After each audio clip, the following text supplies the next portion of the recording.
Sebagai sosok kakak seperguruan paling disegani di Gunung Franquin yang agung, kau berhasil menebas adik kesayangan Sang Raja Iblis Kerbau meski raga sedang terluka parah.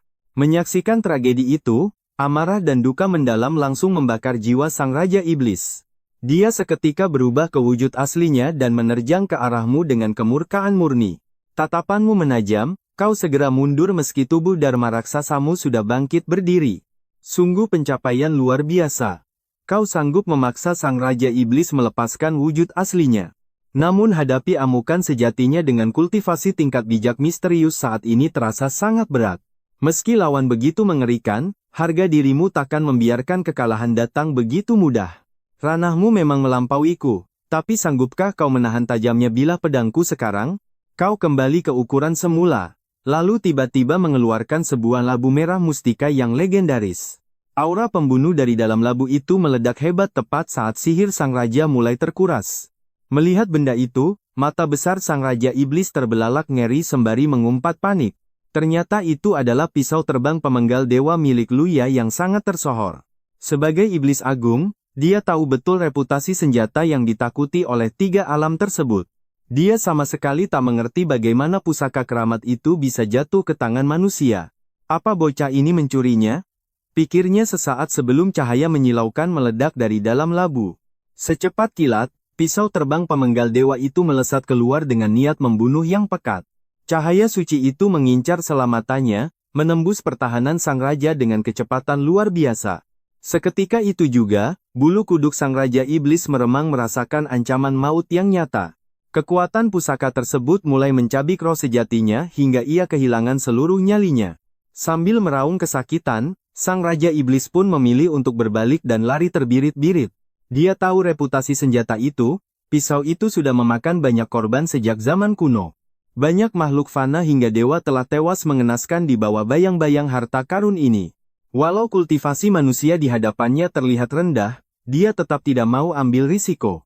Raja Iblis Kerbau tak berani bertaruh nyawa menghadapi kekuatan penghancur yang bisa memenggalnya. Meski melarikan diri, dia masih mencoba menjaga gengsinya dengan teriakan yang menggema keras. "Manusia, kau hebat juga," teriaknya dari kejauhan saat bayangannya mulai menghilang di cakrawala. "Kau sungguh tak asyik, baru saja dimulai tapi kau sudah kabur ketakutan," gumammu santai. "Kau tak mengejarnya, karena memojokkan musuh yang sedang putus asa adalah langkah yang berbahaya. Lagi pula, pusaka ini hanya bisa digunakan sekali untuk memberikan gertakan maut pada lawan sepertinya.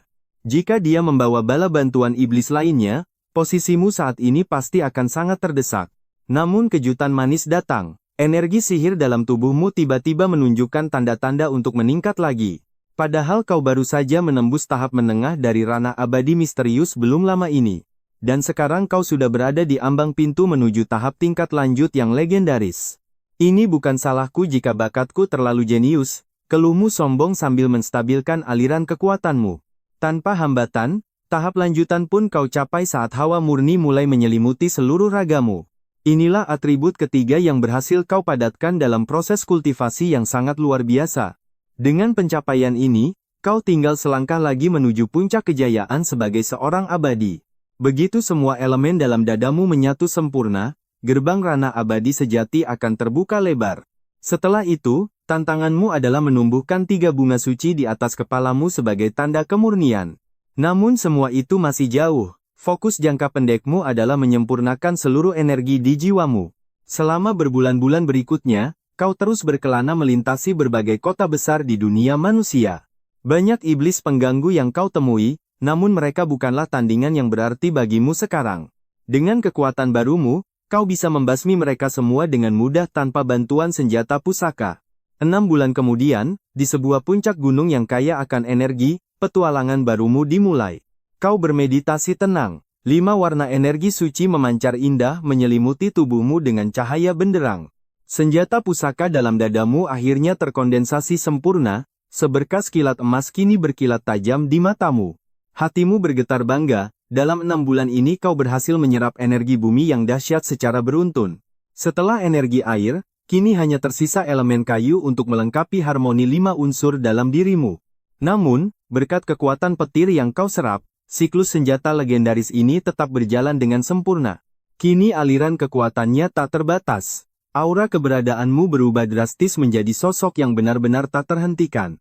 Kau telah mencapai ranah dewa sejati. 4 tahun berlalu sejak kau meninggalkan puncak Gunung Franquin yang agung. Perjalanan luar biasa dari dewa pemula hingga mencapai puncak kekuasaan di ranah dewa sejati saat ini. Batasan misterius dalam tubuhmu hancur berkeping-keping, kau menatap langit seolah terlahir kembali sebagai sosok baru. Dewa misterius hingga dewa roh, setiap kenaikan tingkat selalu dihadang oleh ujian petir yang mematikan. Saat melangkah ke ranah dewa pertama, kau berhasil menaklukkan keganasan api suci di atas Gunung Franquin.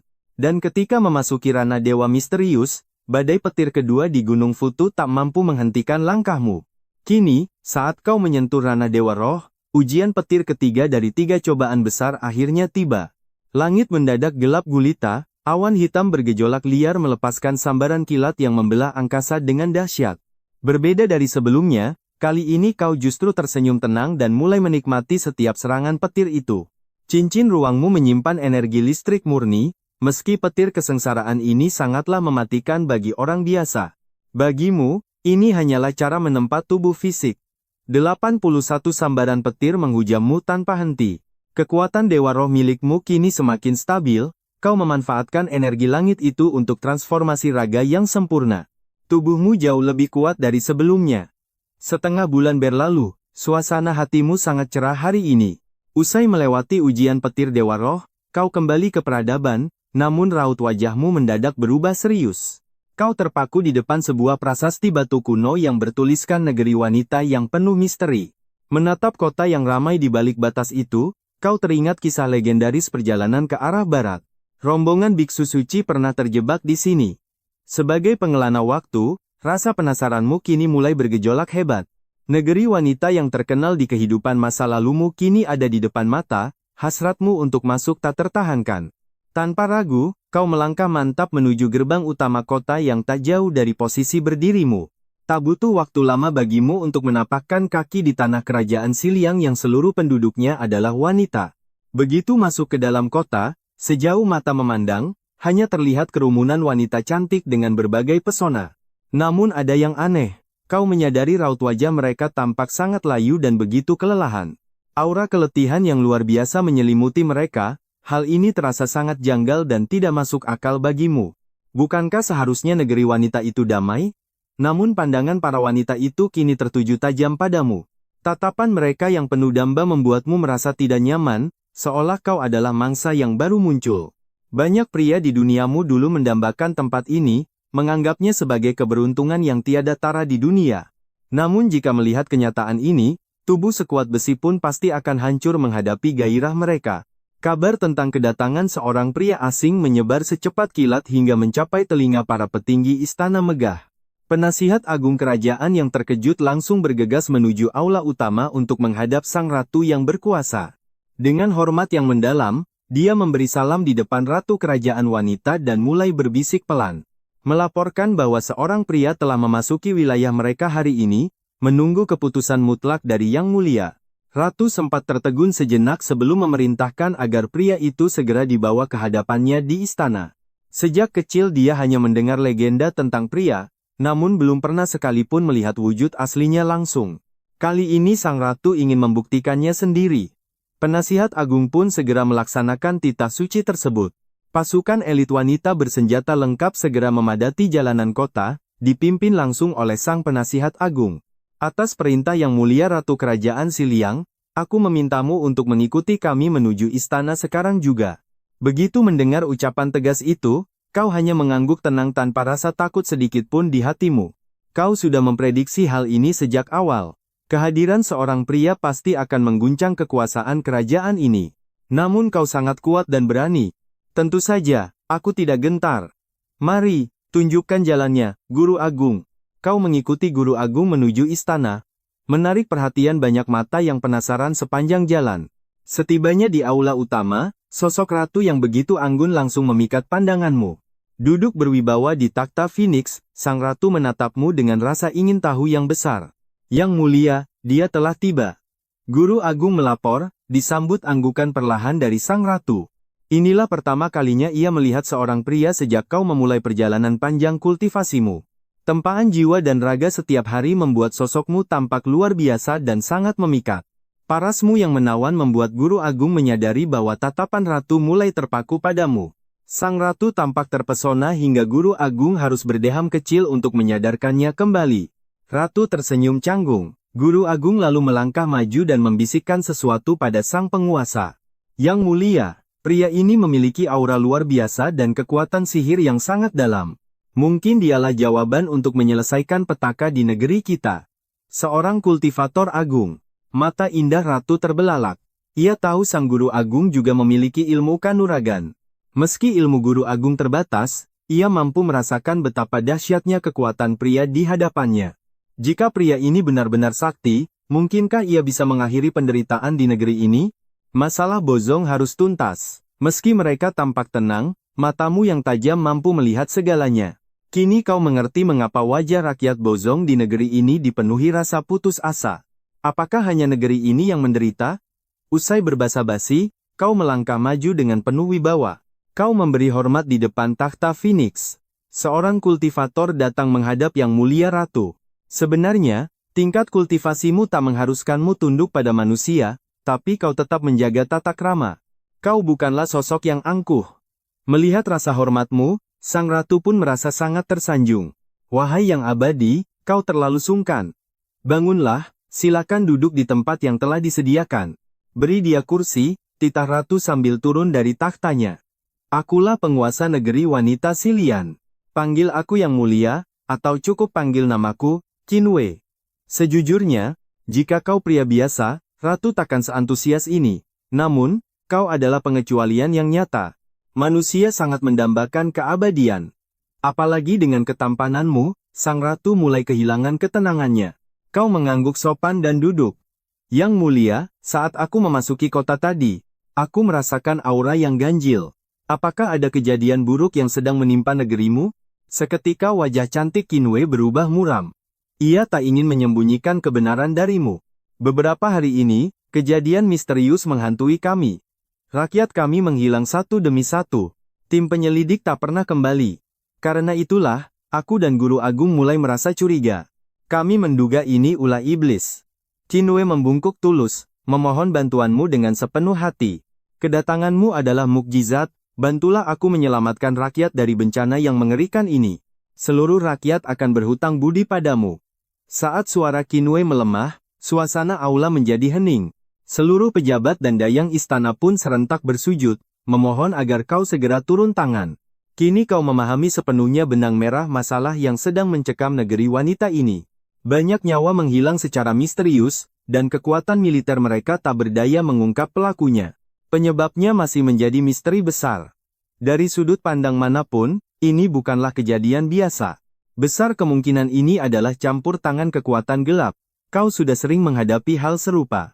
Selama bertahun-tahun berkelana, kau tidak pernah bisa memalingkan wajah dari kekacauan seperti ini.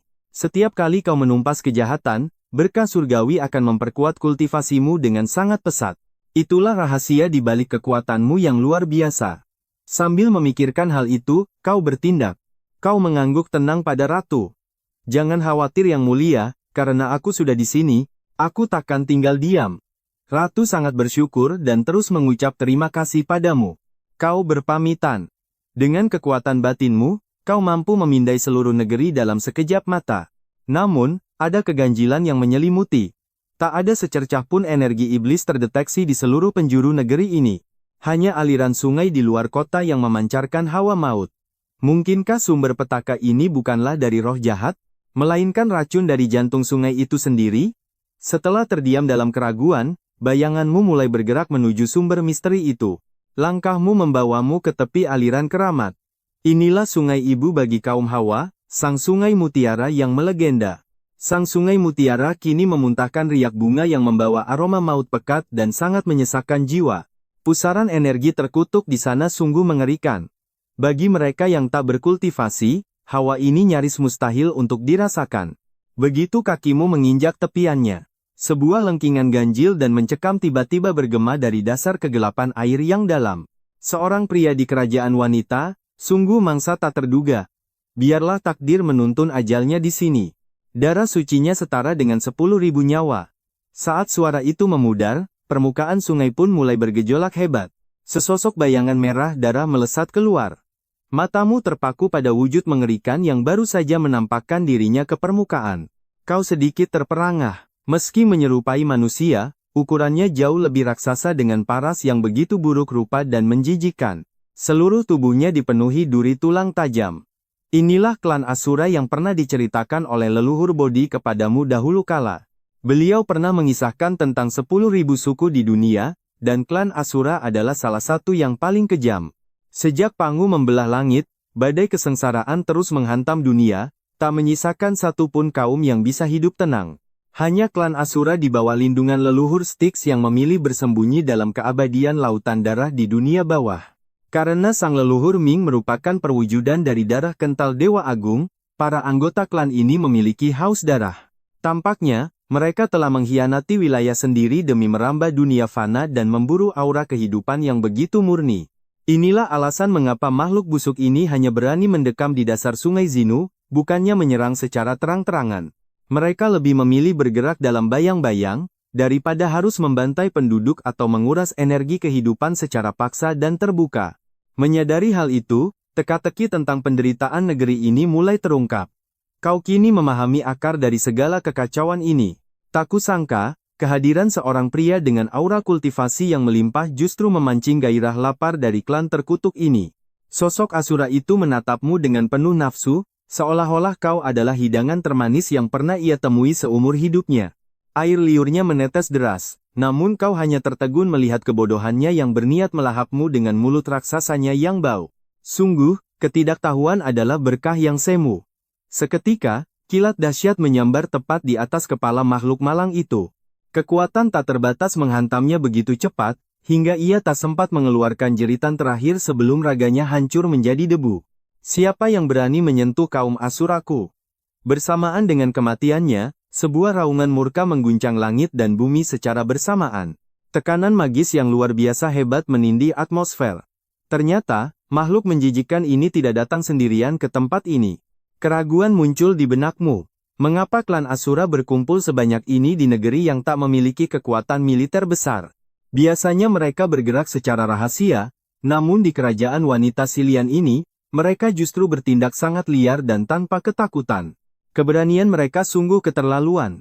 Seolah-olah mereka telah menguasai takdir seluruh penduduk di sini dengan tangan besi mereka sendiri.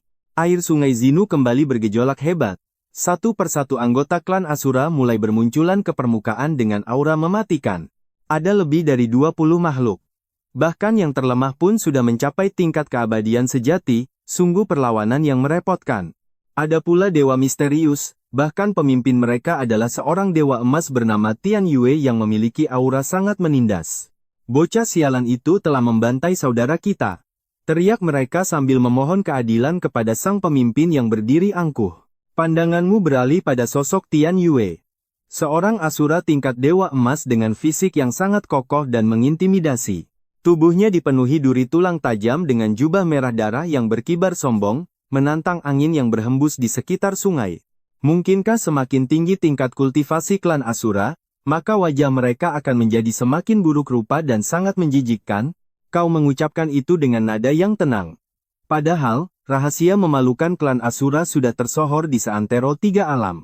Kaum pria Asura memang ditakdirkan buruk rupa, berbanding terbalik dengan kaum wanitanya yang memiliki kecantikan yang menggoda jiwa. Hal inilah yang membuat para pria Asura sangat sensitif terhadap ejekan. Dan kau baru saja menyulut api kemarahan mereka. Mengatakan bahwa kekuatan berbanding lurus dengan keburukan wajah adalah penghinaan paling keji bagi klan pejuang haus darah ini. Kebencian membara di mata mereka. Jika tatapan mata bisa membunuh, mungkin kau sudah mati tercincang ribuan kali saat ini.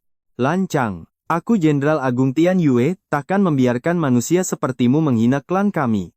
Bersiaplah menemui ajalmu yang pedih. Tian Yue benar-benar murka karena diejek buruk rupa. Dengan sekali sentakan, ia menghunuskan bilah pedang merahnya yang haus darah. Ujung tajam pedang itu kini terarah tepat ke jantungmu. Sebuah pertarungan berdarah yang tak terelakkan kini baru saja dimulai. Harta spiritual tingkat rendah menampakkan dirinya, membuat binar matamu seketika memancarkan gairah yang kuat. Tatapanmu terpaku pada bilah darah Tian Wei, dipenuhi rasa haus akan kekuatan yang begitu mendalam. Meski tingkat rendah, aura Inate ini adalah pusaka terindah sejak kau melintasi gerbang waktu. Pisau terbang pemotong jiwa memang sakti, namun penggunaannya terlalu unik untuk pertarungan brutal ini. Tongkat emas memang luar biasa, tapi kurang praktis dalam situasi mendesak yang mengancam nyawa. Tongkat itu hanyalah benda buatan manusia, sedangkan milik Tian Wei adalah pusaka murni alam semesta.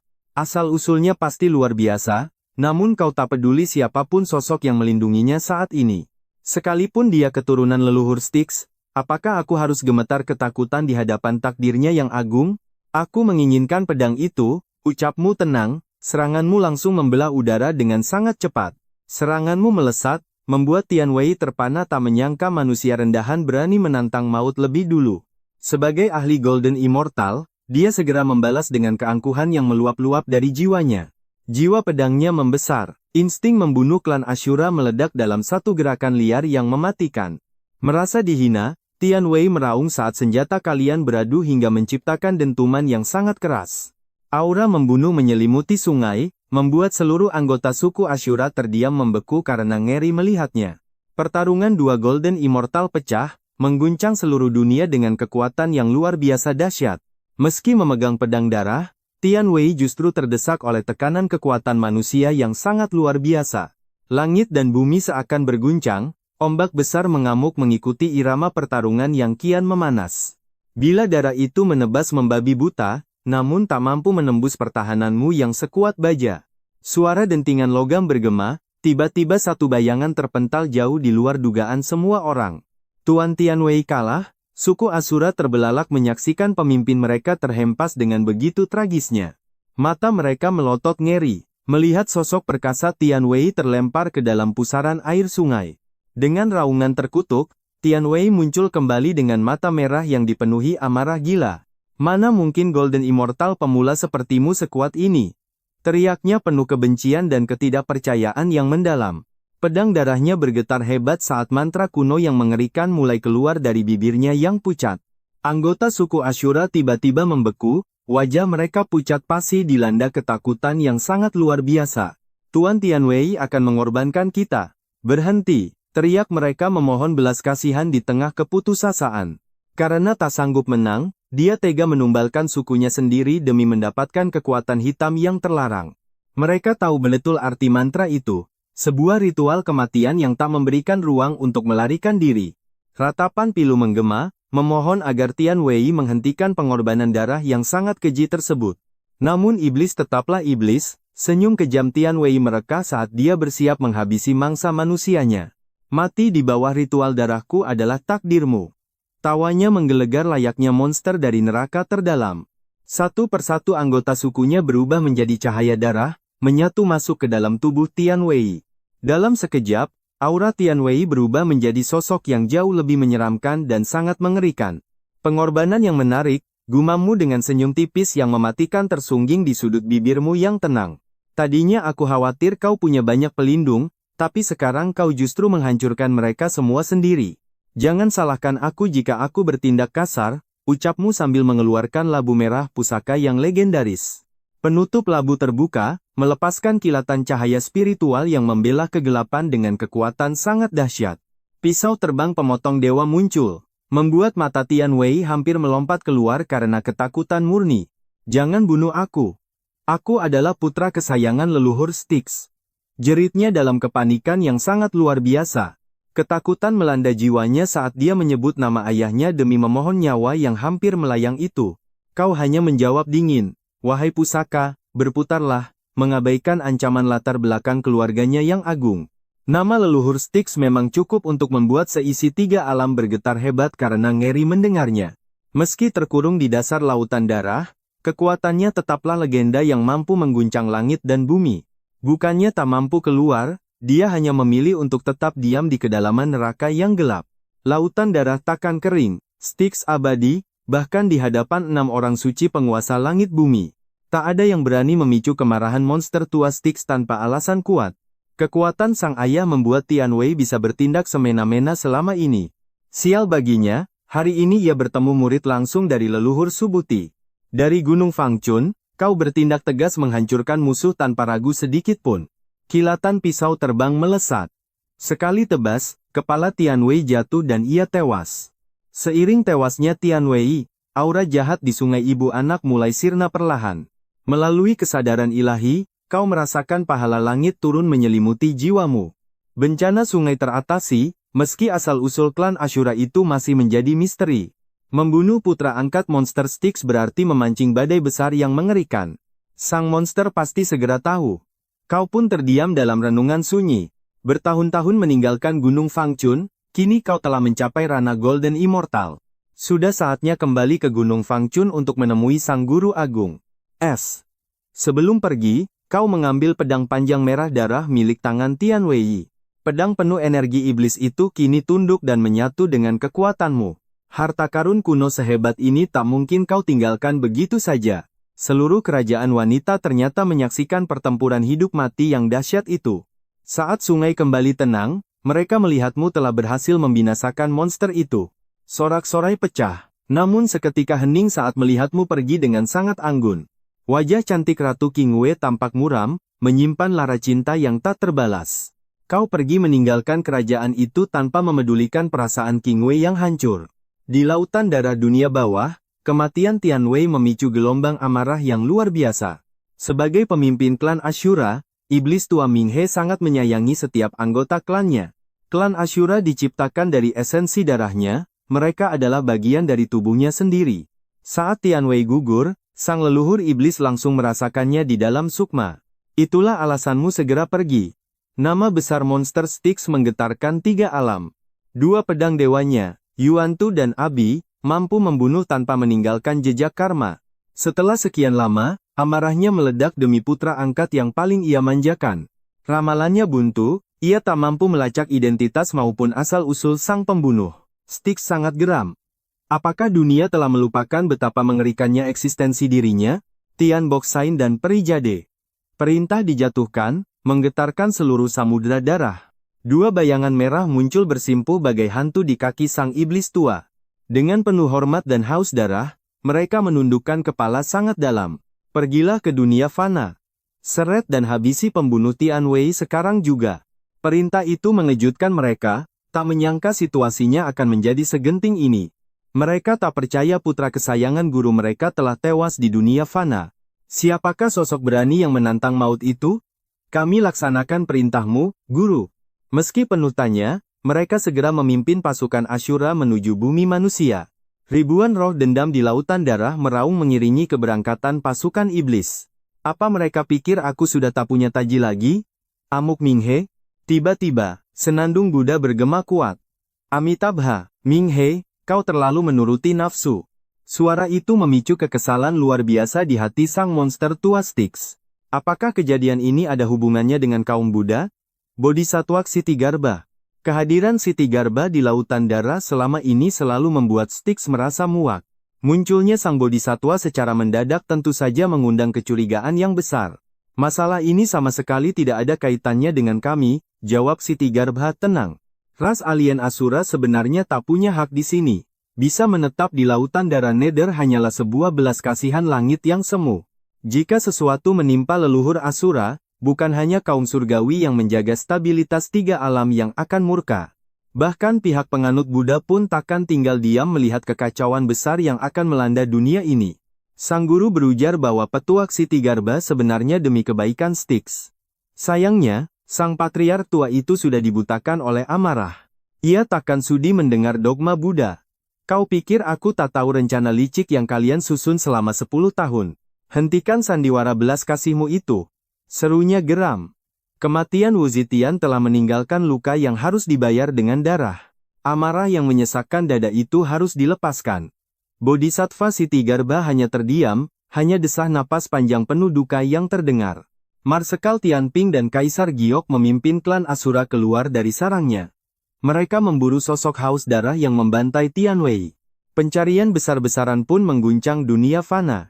Anggota suku Asura mulai bertindak liar tanpa ada satupun yang berani menghalangi.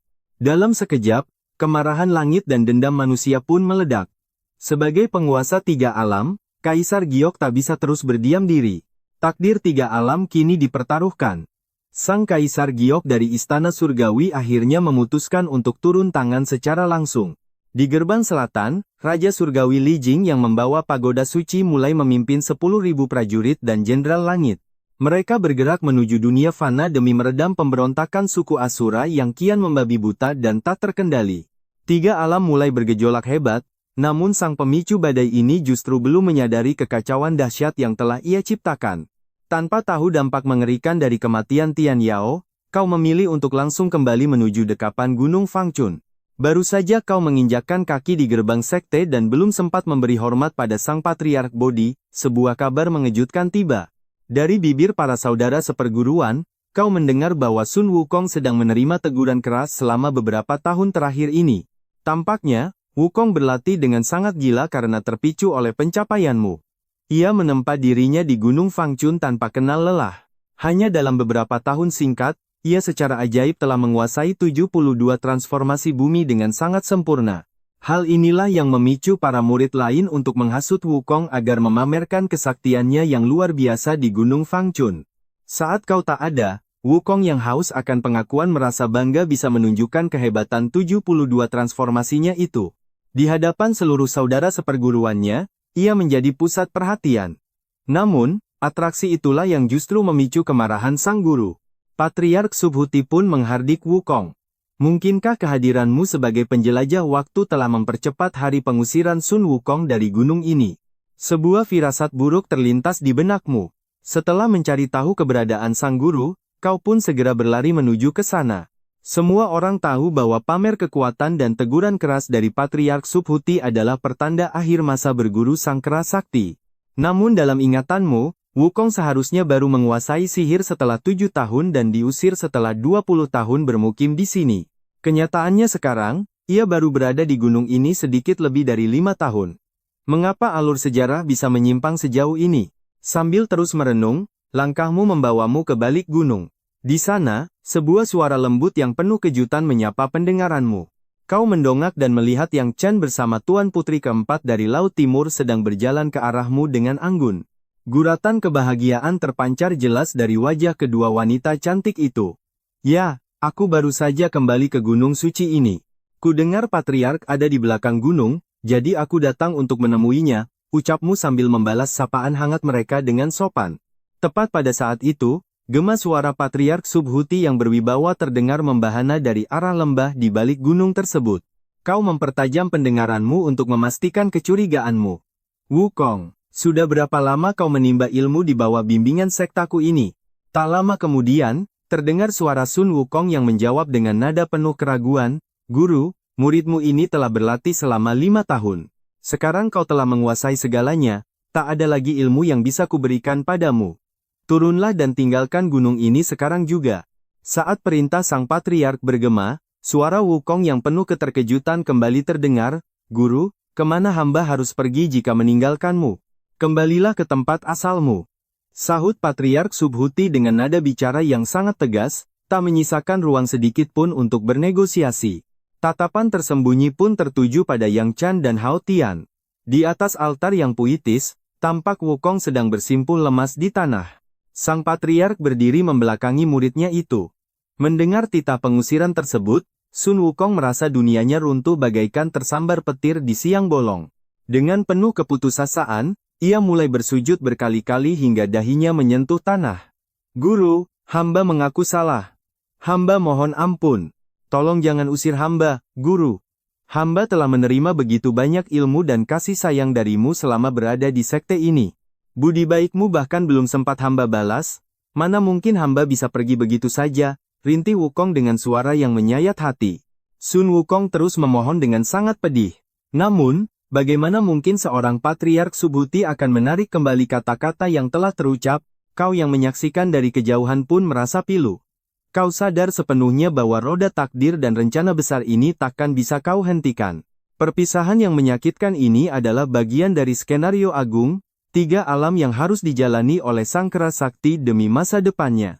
Penyebaran Buddha ke timur telah dimulai. Takdir Sun Wukong dan leluhur Subodhi sudah tertulis di bintang-bintang. Sun Wukong akan diusir dari gunung. Tak ada yang bisa mengubah nasib si kera lincah itu. kau akan buat masalah besar, ucapnya. Ingat, setelah pergi, jangan pernah buat onar lagi. Jangan sebut namaku. Kata-kata itu menusuk hati Sun Wukong. Perpisahan tragis ini pun tak terelakkan. Sadar sang guru takkan goyah, ia mengukir luka itu di kalbunya dalam diam penuh duka. Tanpa sepatah kata, ia melesat di atas awan, meninggalkan Yongchan dan Aotian yang terpaku. Menatap punggung muridnya yang kian menjauh, leluhur Subodhi hanya bisa menghela napas panjang penuh sesal. Misinya selesai, namun hati manusia bukanlah batu yang dingin tanpa perasaan dan empati mendalam.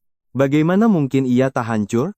Selama ini, dialah yang membimbing sang kerasakti dengan kasih. Rasa kasih sang guru begitu dalam. Namun perpisahan Sun Wukong adalah suratan takdir yang kejam. Sekuat apapun ia ingin menahannya, Sekte Barat takkan pernah memberikan restu untuk tetap tinggal. Lebih baik merelakan sekarang daripada mengundang bencana besar bagi masa depan mereka di kemudian hari. Kau merasakan getaran di hatimu. Seolah beban seberat gunung tiba-tiba terangkat dari pundakmu yang lelah. Tirai takdir terbuka. Guru, muridmu telah kembali dari pengembaraan panjang untuk memberi hormat padamu.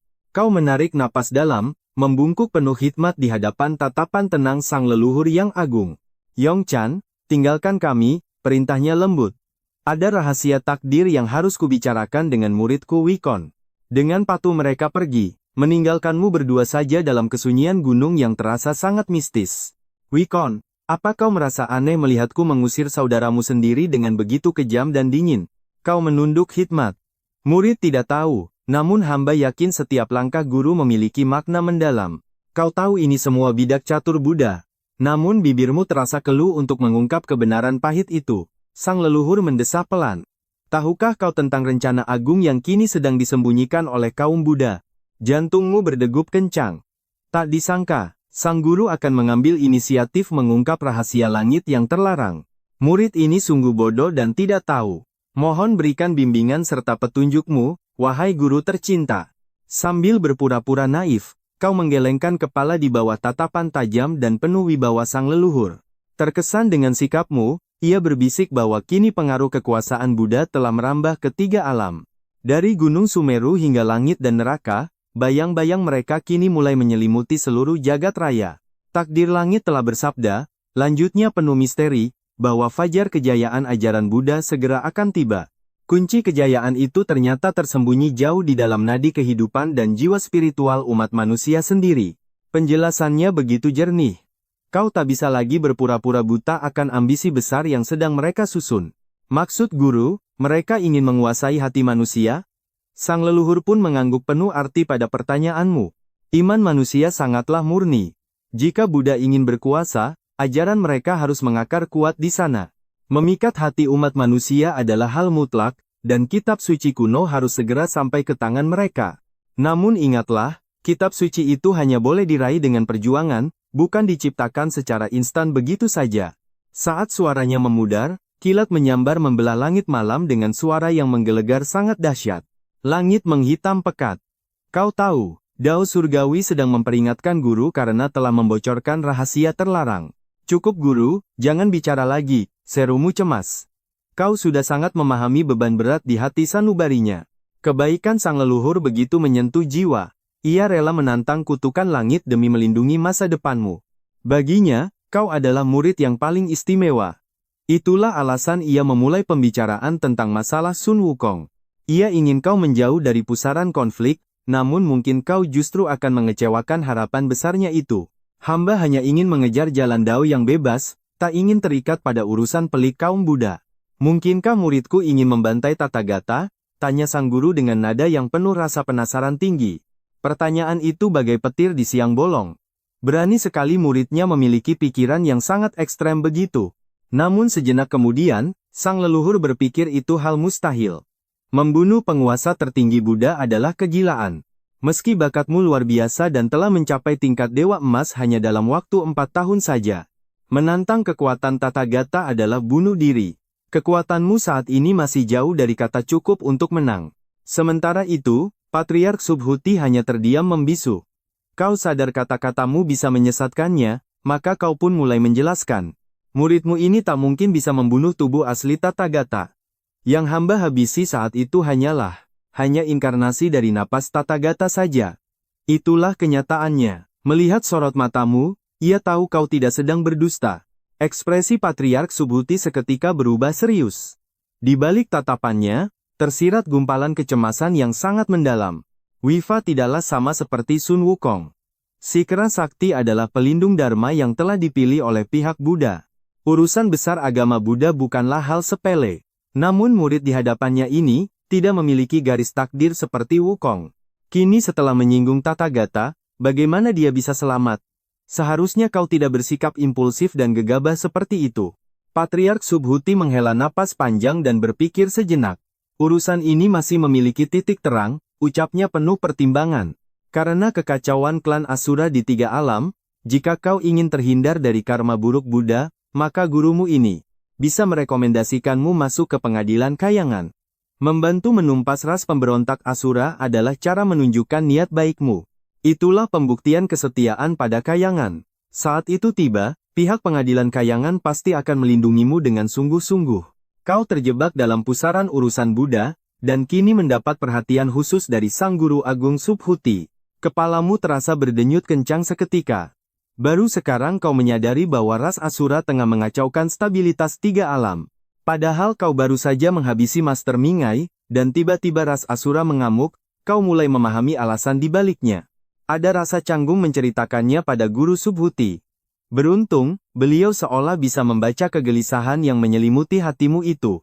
Ia menggeleng pelan namun tak berucap lagi. Beliau tak ingin mendengar kebenaran berbahaya itu langsung dari mulut muridnya. Jika terlibat lebih jauh, ini bukan lagi masalah pribadimu, melainkan akan berimbas fatal pada nasib Master Mingai juga. Saat itulah 3 alam akan menghadapi ujian besar. Junior membawa pedang datang menghadap Sang Guru Agung Subhuti. Hamba memohon dengan sangat tulus agar Guru sudi menyucikan pedang ini di sela waktu berharga milikmu. Tepat pada saat itu, sebuah suara berat yang penuh wibawa menggema dari luar Gunung Fangchun dengan sangat menggelegar. Kau tersentak kaget. Tak disangka, Dewa Erlang Shen akan muncul untuk mengasah pedangnya di waktu yang sangat krusial ini. Guru Subhuti mengangguk pelan dan memanggil namamu. Setelah itu, beliau melangkah pergi dan kau pun segera mengikuti di belakangnya. Saat hendak mengikuti langkah kaki sang guru, tiba-tiba matamu menangkap sebuah jimat sakti yang tergeletak di sana. Di tempat Guru Subhuti berdiri tadi, jimat itu tertinggal. Di dalam jimat tersebut, tersimpan pusaka energi yang sangat luar biasa. Terasa getaran energi magis Ratu Jiwa. Rupanya sang guru telah mengatur segalanya dengan sangat rapi meskipun tanpa bicara.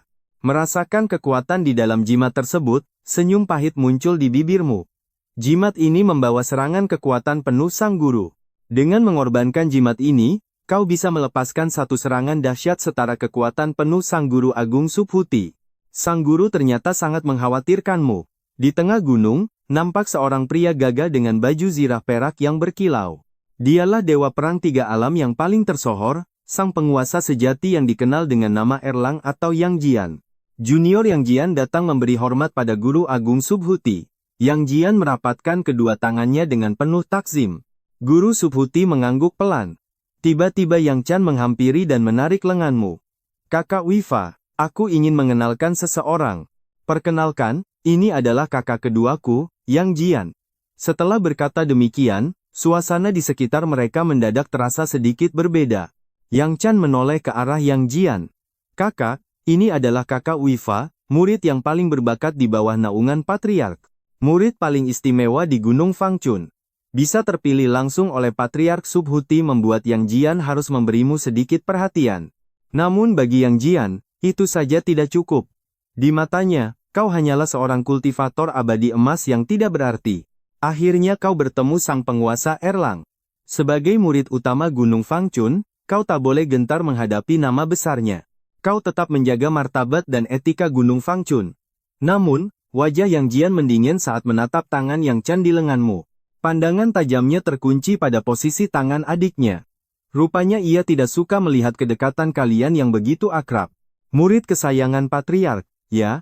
Aku selalu mendengar kehebatan teknik rahasia milik beliau yang sangat luar biasa dalam bertarung. Tapi aku belum pernah beradu ilmu dengannya. Penasaran, seberapa banyak warisan ilmu yang sudah berhasil kau kuasai darinya? Begitu kata-kata itu terucap, Semua orang bisa merasakan aura permusuhan Yang Jian. Kakak kedua, apa yang kau lakukan? Wifa adalah orang yang sangat baik. Jangan seperti ini. Seru Yang Chen saat menyadari kakaknya ingin menantangmu berduel. Ia menghentakkan kaki dengan manja. Apa kau datang jauh-jauh ke Gunung Fangchun hanya untuk mencari keributan dan berkelahi saja? Mana mungkin aku begitu. Ini hanyalah pertukaran ilmu yang bersahabat. Memang, hanya Yang Chen satu-satunya kelemahan Erlang Shen. Di hadapan rengekan manja sang adik, sang hakim kayangan yang berwajah dingin itu pun akhirnya tak bisa berkutik lagi. Aura keberadaan Yang Jian sungguh menyesakkan, namun kau tetap berdiri tegak tanpa rasa gentar sedikit pun. Menyadari niat tersembunyi Yang Jian, kau menyunggingkan senyum tipis sambil menyapa adik seperguruanmu, Yang Chen. Aku juga memiliki permohonan pada sang dewa perang. Sudikah Tuan memberikan sedikit petunjuk padaku hari ini? Berhadapan dengan sang legenda tiga alam, darah pahlawanmu bergejolak hebat, ingin segera mengadu kekuatan dengannya. Sebagai pewaris Patriark Subhuti, pantang bagimu untuk mundur. Yang Chen terperangah melihat keberanianmu yang luar biasa. Luar biasa, aku akan menekan tingkat kultivasiku agar setara denganmu demi pertarungan yang adil ini. Seorang kultivator tahap awal Dewa Emas berani menantang sang Dewa Perang, sungguh sebuah nyali yang gila. Yang Jian tentu tak punya alasan untuk menolak tantanganmu. Dengan restu sang patriark, duel maut pun dimulai. Keduanya melesat meninggalkan gua, menuju area terbuka di lereng Gunung Fangchun yang sunyi dan mencekam. Tekanan energi yang dahsyat meledak dari tubuh mereka, menyapu seluruh puncak gunung dalam satu hentakan kuat. Kudengar senjata ilahi tombak Trisula milik Tuan tak tertandingi. Bolehkah aku menyaksikan kehebatannya secara langsung? Dengan satu gerakan mantap, kau memanggil pusaka andalanmu yang memancarkan cahaya perak menyilaukan mata. Tombak perak legendaris dari Laut Timur itu kini terhunus tajam, mengancam tepat di hadapan Yang Jian. Hasratmu untuk menguji kekuatan melawan senjata Dewa Qian membara, membuat atmosfer sekitar menjadi semakin panas. Ujung tombakmu berkilau penuh ancaman, menandakan bahwa tantangan ini bukanlah sekadar gertakan kosong belaka. Namun, Yang Jian hanya menanggapi dengan senyuman penuh keangkuhan yang meremehkan kekuatan yang kau miliki. Tak perlu senjata itu untuk menghadapimu. Aku tak ingin dianggap menindas yang lemah, ucapnya dengan nada sombong. Tiba-tiba, kilatan perak melesat. Tombakmu menerjang bagai naga yang mengamuk, membelah udara dengan kecepatan luar biasa. Serangan mendadak itu membuat raut wajah Yang Jian berubah drastis. Ia tak menyangka akan kekuatan sebesar ini. Bagaimana mungkin seorang Dewa Emas memiliki daya hancur sehebat ini? Batinnya yang kini mulai merasa terdesak. Meskipun Yang Jian telah menekan kekuatannya, ia menyadari bahwa teknik bertarungmu jauh melampaui level kultivasi biasa. Ternyata, kehebatan teknik senjata miliknya tak mampu dengan mudah membendung seranganmu yang datang bertubi-tubi. Berbekal ribuan pengalaman perang, ia belum pernah menemukan lawan sekuat ini di tingkat yang sama dengannya. Sepertinya kakak kedua terlalu percaya diri kali ini, gumam Yang Chen sambil tersenyum geli melihat situasinya. Pendengaran tajam sang dewa perang menangkap gumaman itu, seketika membuat harga dirinya merasa sangat terusik. Bagus, teriaknya lantang. Akhirnya, ia terpaksa mengeluarkan senjata ilahi Trisula miliknya demi menjaga kehormatan. Duar, benturan keras terjadi saat kedua pusaka tingkat tinggi itu saling menghantam dengan kekuatan penghancur. Dentingan logam memecah sunyi, memercikkan bunga api yang menerangi seluruh lereng belakang Gunung Fangchun. Sejak awal kau telah mengerahkan seluruh tenaga, membuat tombakmu menari liar bagai naga yang siap menelan gunung. Gempuranmu yang membabi buta membuat sang dewa perang kewalahan menahan setiap serangan yang datang sangat cepat. Di mata para saksi, sosokmu kini tampak seperti dewa perang sejati yang benar-benar tak terkalahkan. Rasa cemas mulai merayapi hati Yang Jian karena sikap meremehkannya justru berujung pada kekalahan yang memalukan. Sebagai ksatria sejati, gengsinya melarang untuk menggunakan kekuatan penuh demi mengalahkan lawan yang levelnya lebih rendah. Akibatnya, kini sang dewa perang Erlang Shen justru benar-benar berada dalam posisi yang sangat terdesak olehmu. Kecerobohan dan sikap angkuhnya di awal kini menjadi senjata makan tuan yang membuatnya berada di ujung tanduk. Berapapun ronde berlalu, ia tetap gagal membalikan keadaan. Sejak kapan kakak Wufa memiliki kekuatan sedahsyat ini? Bahkan dengan kekuatan terbatas, kakak kedua bukanlah tandingannya. Yang Chen ternganga melihat kehebatan seranganmu yang luar biasa. Pertarungan epik ini memukau setiap mata yang memandang, memancarkan aura kepahlawanan yang sangat murni dan kuat. Perjalanan panjangmu selama beberapa tahun ini ternyata telah menempa kekuatanmu hingga mencapai level yang mustahil. Mampu mengimbangi Sang Erlangsen adalah bukti nyata bahwa bakatmu adalah salah satu yang terlangka. Sang Patriark tersenyum puas sambil mengelus janggutnya, merasa bangga melihat pencapaian luar biasa dari murid kesayangannya. Hanya dalam 4 tahun singkat, kau telah berhasil menembus batasan ilmu keabadian hingga ke tingkat tertinggi. Teknik bertarungmu yang tanpa tanding membuktikan bahwa latihan kerasmu selama ini tidak pernah sia-sia sedikit pun. Merasa harga dirinya terancam jatuh, Yang Jian akhirnya memutuskan untuk bertarung dengan keseriusan penuh di medan laga. "Jangan menahan diri," teriaknya sambil mengayunkan trisula sakti miliknya yang kini membelah angin dengan kekuatan penuh. Serangan ruang itu mematikan, Yang Jian terpojok seketika. Harga dirinya hancur karena didominasi immortal pemula sepertimu. Ia enggan malu, namun tawamu memicu adrenalin pertempuran. Tombak perak ditarik, cahaya darah meluap dari telapak tanganmu. Pedang haus darah muncul, menebas trisula dengan sangat ganas. Senjata magis ini bergerak lincah tanpa perlu ritual penyucian. Leluhur Subhuti tertegun menatap bilah darah di genggamanmu. Ekspresinya berubah drastis, keheningan mencekam menyelimuti seluruh area. Hukum ortodoks meledak, mengunci Gunung Fangchun dengan dentuman keras. Bentrokan aura mematikan itu mulai merobek dimensi ruang angkasa. Ruang hancur berkeping-keping, ledakan dahsyat menelan kalian berdua. Kakimu terseret jauh, meninggalkan parit merah raksasa di tanah. Kau bertahan, namun Yang Jian terhempas keras ke batu. Punggungnya menghantam batuan, reruntuhan jatuh bergemuruh sangat hebat. "Kakak, apa kau serius? Sepertinya kau terdesak," ucap Yang Chan. Kau tersenyum tipis, memintanya untuk bersikap lebih tenang sedikit. Mengalah adalah pilihan bijak demi menghindari konflik yang sia-sia. Kekuatan Yang Jian hebat, namun tempat ini terlalu rapuh. Kekuatan penuh hanya akan menghancurkan keindahan Gunung Fangchun ini. Kau menyadari satu-satunya celah kelemahanmu hanyalah tingkat kultivasi. Jika level setara, Yang Jian pasti sudah kalah sejak lama. Demi harga dirinya, kau akhirnya memberinya jalan untuk mundur. Bagaimanapun, dia adalah tamu kehormatan di Gunung Suci ini. Mengaku kalah duluan bukanlah masalah bagi pendekar sejatimu. Yang Jian sadar, tanpa kekuatan supranatural, ia takkan menang. Sebagai murid Subhuti, rahasia kekuatanmu jauh melampaui dugaannya. Pertarungan hidup mati hanya akan merugikan kedua belah pihak. Bakatmu luar biasa, membuat Yang Jian terpaksa menerima tawaranmu. Subhuti menyela, "Tuan sejati, kau menjemput adikmu sekarang, bukan? Pelatihannya telah selesai, kini ia siap menghadapi dunia luar." Yang Jian mengangguk, mengakui kekacauan yang melanda 3 alam. Ia berniat membawa Yang Chan demi keselamatannya di masa depan. Namun, Yang Chan menolak pergi dengan tatapan penuh keraguan. Matanya yang indah menatapmu, seolah memohon untuk tetap tinggal. Yang Jian paham, leluhur ingin bicara empat mata denganmu. "Jangan manja, adikku," bisik Yang Jian dengan nada sangat tegas. "Ada rahasia besar yang ingin leluhur sampaikan secara pribadi.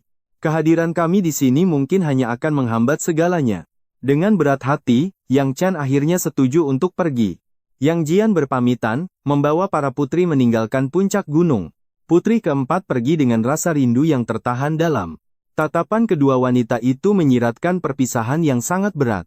"Rahasiakan kejadian ini," perintah Subhuti dengan suara sangat dingin. Jantung Yang Jian berdegup kencang, firasat buruk mulai muncul. Misteri di balik kata-kata leluhur membuatnya merasa sangat gelisah. "Hamba mengerti, leluhur." Yang Jian mengangguk patuh, lalu membawa pergi kedua wanita itu di bawah tatapan tajamnya. Sang leluhur menarik napas panjang penuh sesal. "Seharusnya kau tak melepaskan haus darah dari pedang iblis itu." Kau terdiam sejenak dalam kebimbangan yang menyiksa. Membunuh iblis surgawi Azura memang perlu, namun kegelapan mulai merayap dalam jiwamu. Tak pernah terbayang jika kekacauan di 3 alam berakar dari sana. Obsesi sang iblis surgawi ternyata jauh lebih kelam dari dugaanmu. Bagaimana mungkin sosok sehebat leluhur Ligne mengabaikan hal ini? Iblis itu bukan sekadar ancaman kecil, ia adalah petaka nyata. Ia menebar teror hingga ke negeri burung dan seluruh penjuru dunia. Klan Azura memang ditakdirkan menjadi badai kehancuran yang tak terelakkan. Kata-kata Subhuti menyentak kesadaranmu seketika. Matamu tertuju pada pedang pembantai yang kini bergetar hebat di genggamanmu. Maafkan ketidaksopanan muridmu ini, guru. Rasa sesal yang amat dalam mulai menghujam relung hatimu yang paling dalam. Tak apa, Yang Jian adalah pria yang bisa dipercaya. Namun, senjata terkutuk ini tak boleh lagi menampakkan wujud aslinya. Aura haus darahnya terlalu berbahaya bagi keseimbangan semesta. Leluhur Subuti pun mulai merapal mantra kuno yang sangat sakral. Dalam sekejap, tangan sang leluhur menyelimuti bilah pedang itu. Cahaya merah yang mengerikan perlahan mulai meredup dan menghilang. Bentuknya tetap indah namun menyimpan misteri yang mendalam. Aura jahat yang dulu menyelimutinya kini telah bermutasi menjadi kegelapan baru. Kabut hitam tipis kini melilit erat seluruh tubuh pedang itu. Tanda kematian ini sulit dihapus meski dengan sihir terkuat sekalipun. Sebagai gurumu, aku hanya bisa menyamarkan esensi kegelapannya. Subuti menyerahkan kembali senjata yang kini terbungkus kabut misterius itu. Pedang itu terasa lebih dingin dan berat dari sebelumnya. Kekuatan di dalamnya berasal dari jeritan jiwa yang haus akan dendam. Energi itu terserap dari samudera darah di alam kegelapan. Ribuan tahun penderitaan kini bersemayam di dalam satu bilah besi ini. Jinakkanlah ia, dan namailah raungan arwah.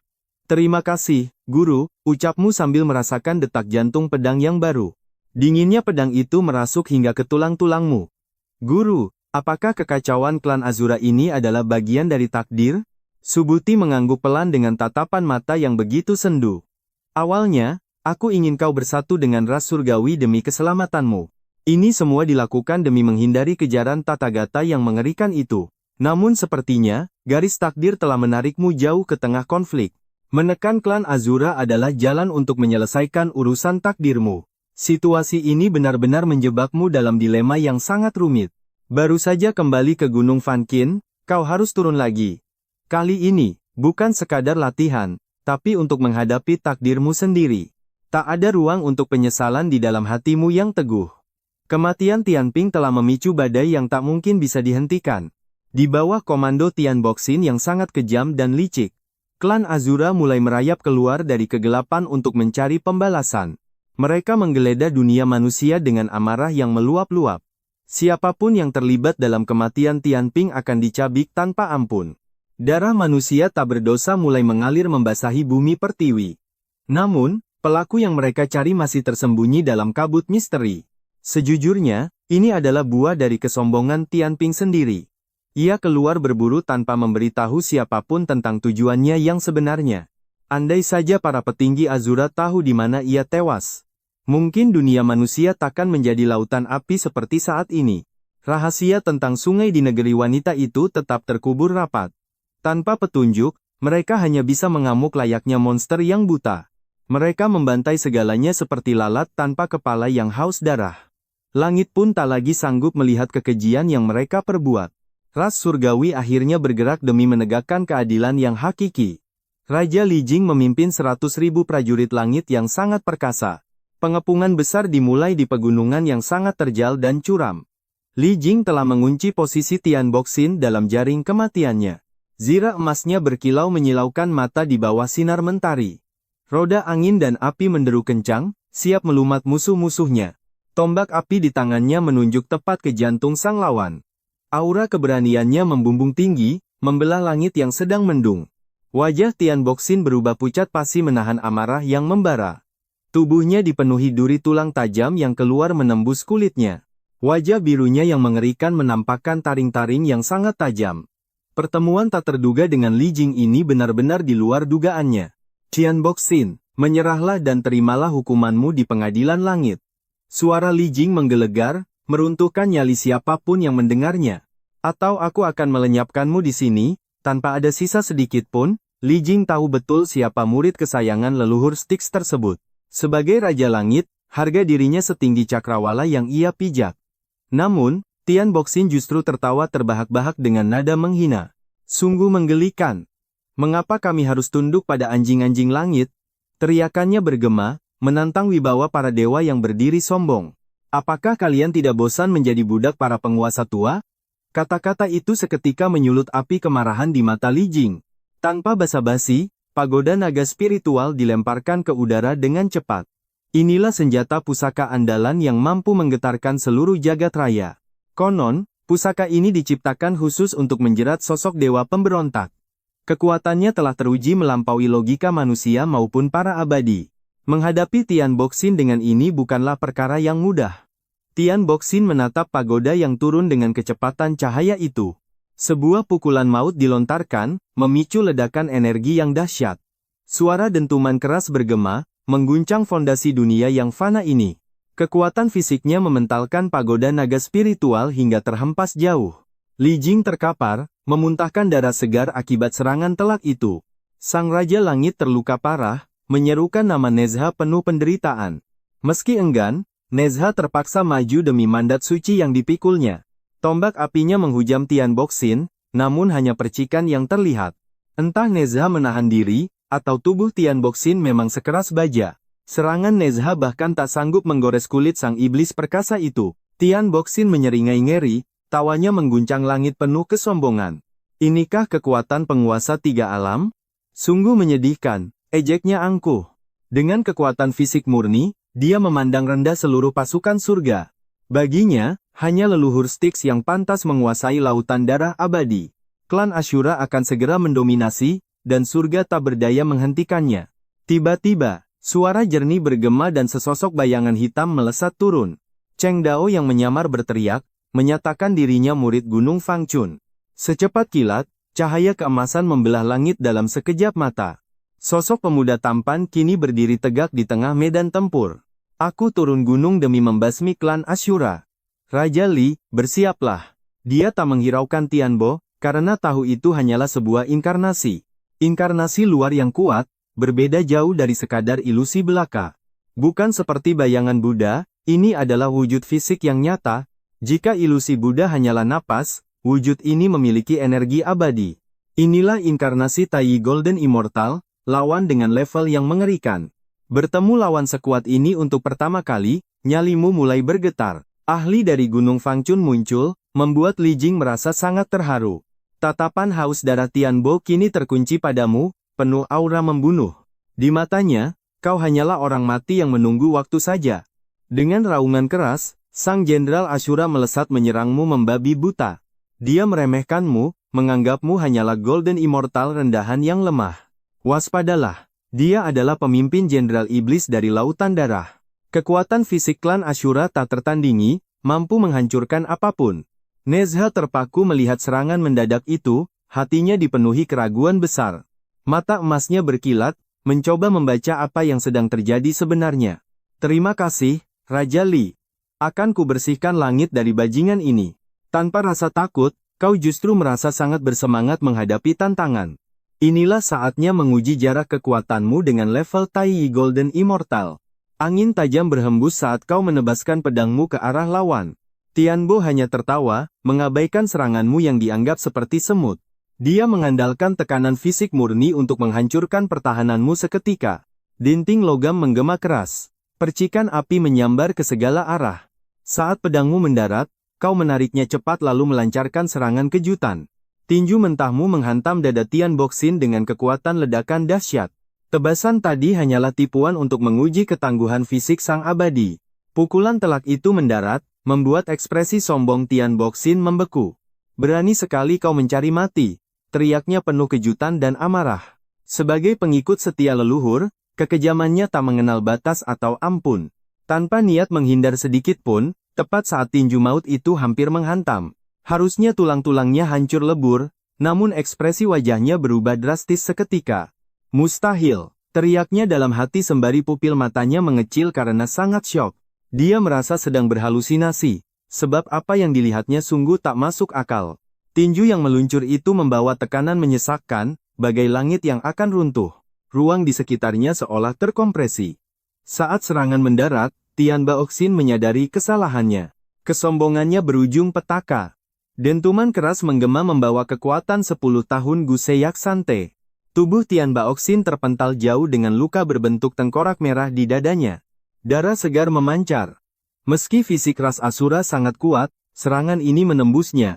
Jika tidak mati, dia pasti cacat permanen. Tuan Tian Boke benar-benar telah kalah. Kekuatan pemuda ini sungguh mengerikan. Seluruh ras Asura dan Jenderal Li Jing ternganga. Mereka menarik napas dalam. Tatapan Nezha pun kini berubah menjadi sangat serius. Sejujurnya, Nezha butuh senjata pusaka untuk bisa melukai fisik sekeras milik Tian Baoxin. Namun pemuda ini, sang murid dari Gunung Fan Kuin yang misterius itu, berhasil melakukannya hanya dengan mengandalkan kekuatan murni dari fisiknya sendiri.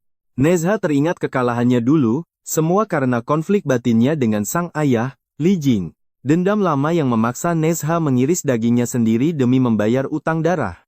Beruntung, sang guru menciptakan tubuh roh baru baginya dari akar bunga teratai. Namun ia tetap terbelenggu oleh pagoda Lunlon milik ayahnya yang amat dibencinya. Kebencian mendalam ini takkan pernah padam, meski mereka adalah ayah dan anak. Nezha hanya menonton dengan dingin, seolah menikmati penderitaan yang dialami oleh Li Jing. Dia tak menyangka intervensi sosok itu akan langsung membuat Tian Baoxin terluka parah. Sialan! Tian Baoxin mengumpat saat merasakan dadanya hancur dan berlumuran darah segar. Matanya penuh dendam membara.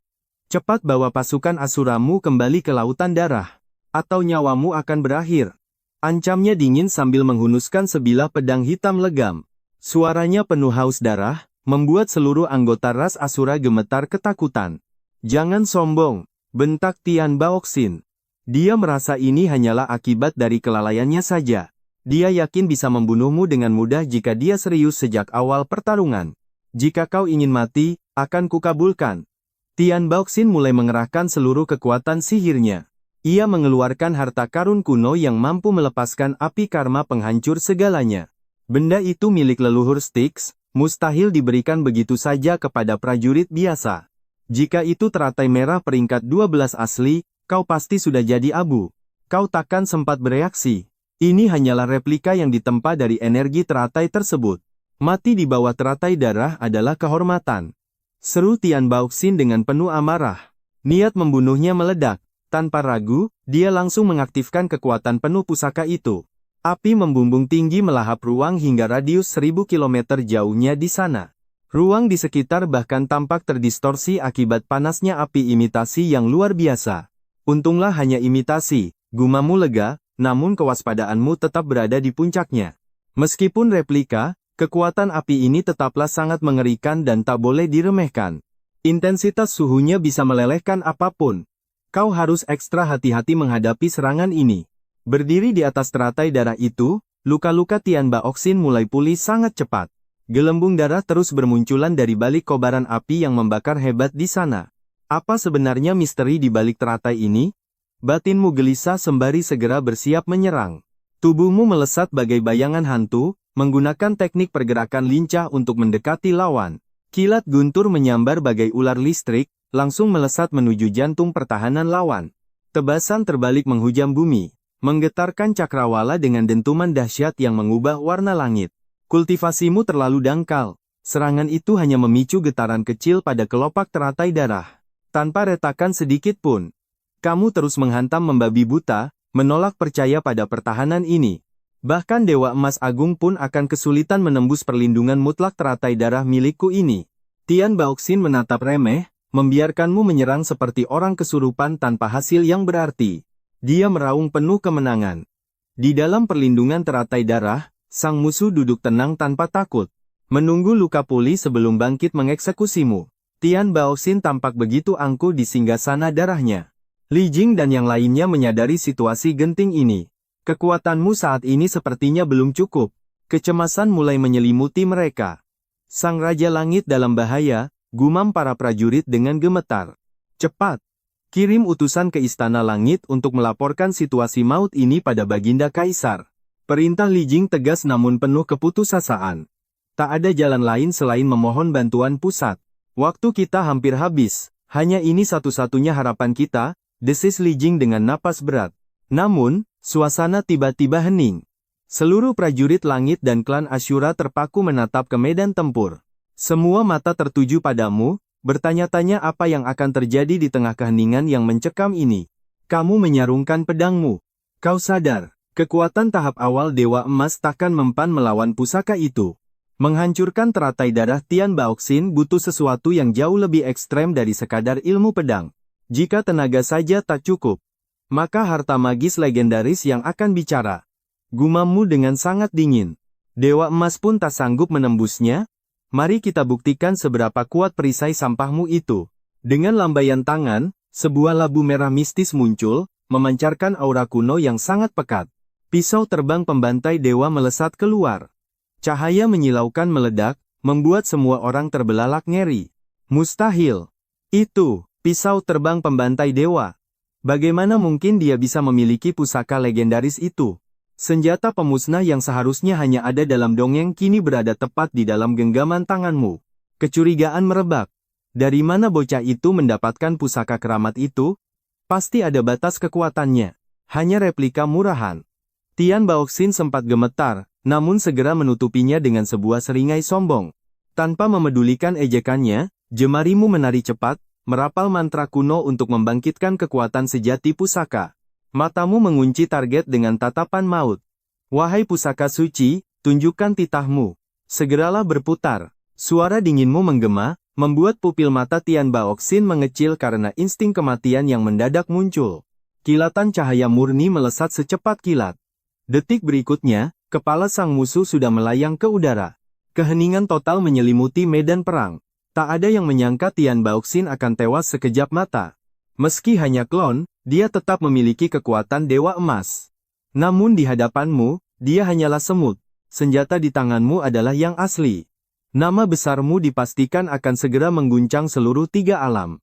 Li Jing terpaku, menatap punggungmu dengan rasa kagum yang tak terbendung sekaligus sedikit rasa ngeri. Kekuatanmu melampaui logika. Penguasaan atas pisau terbang pembantai dewa benar-benar bak mukjizat yang nyata.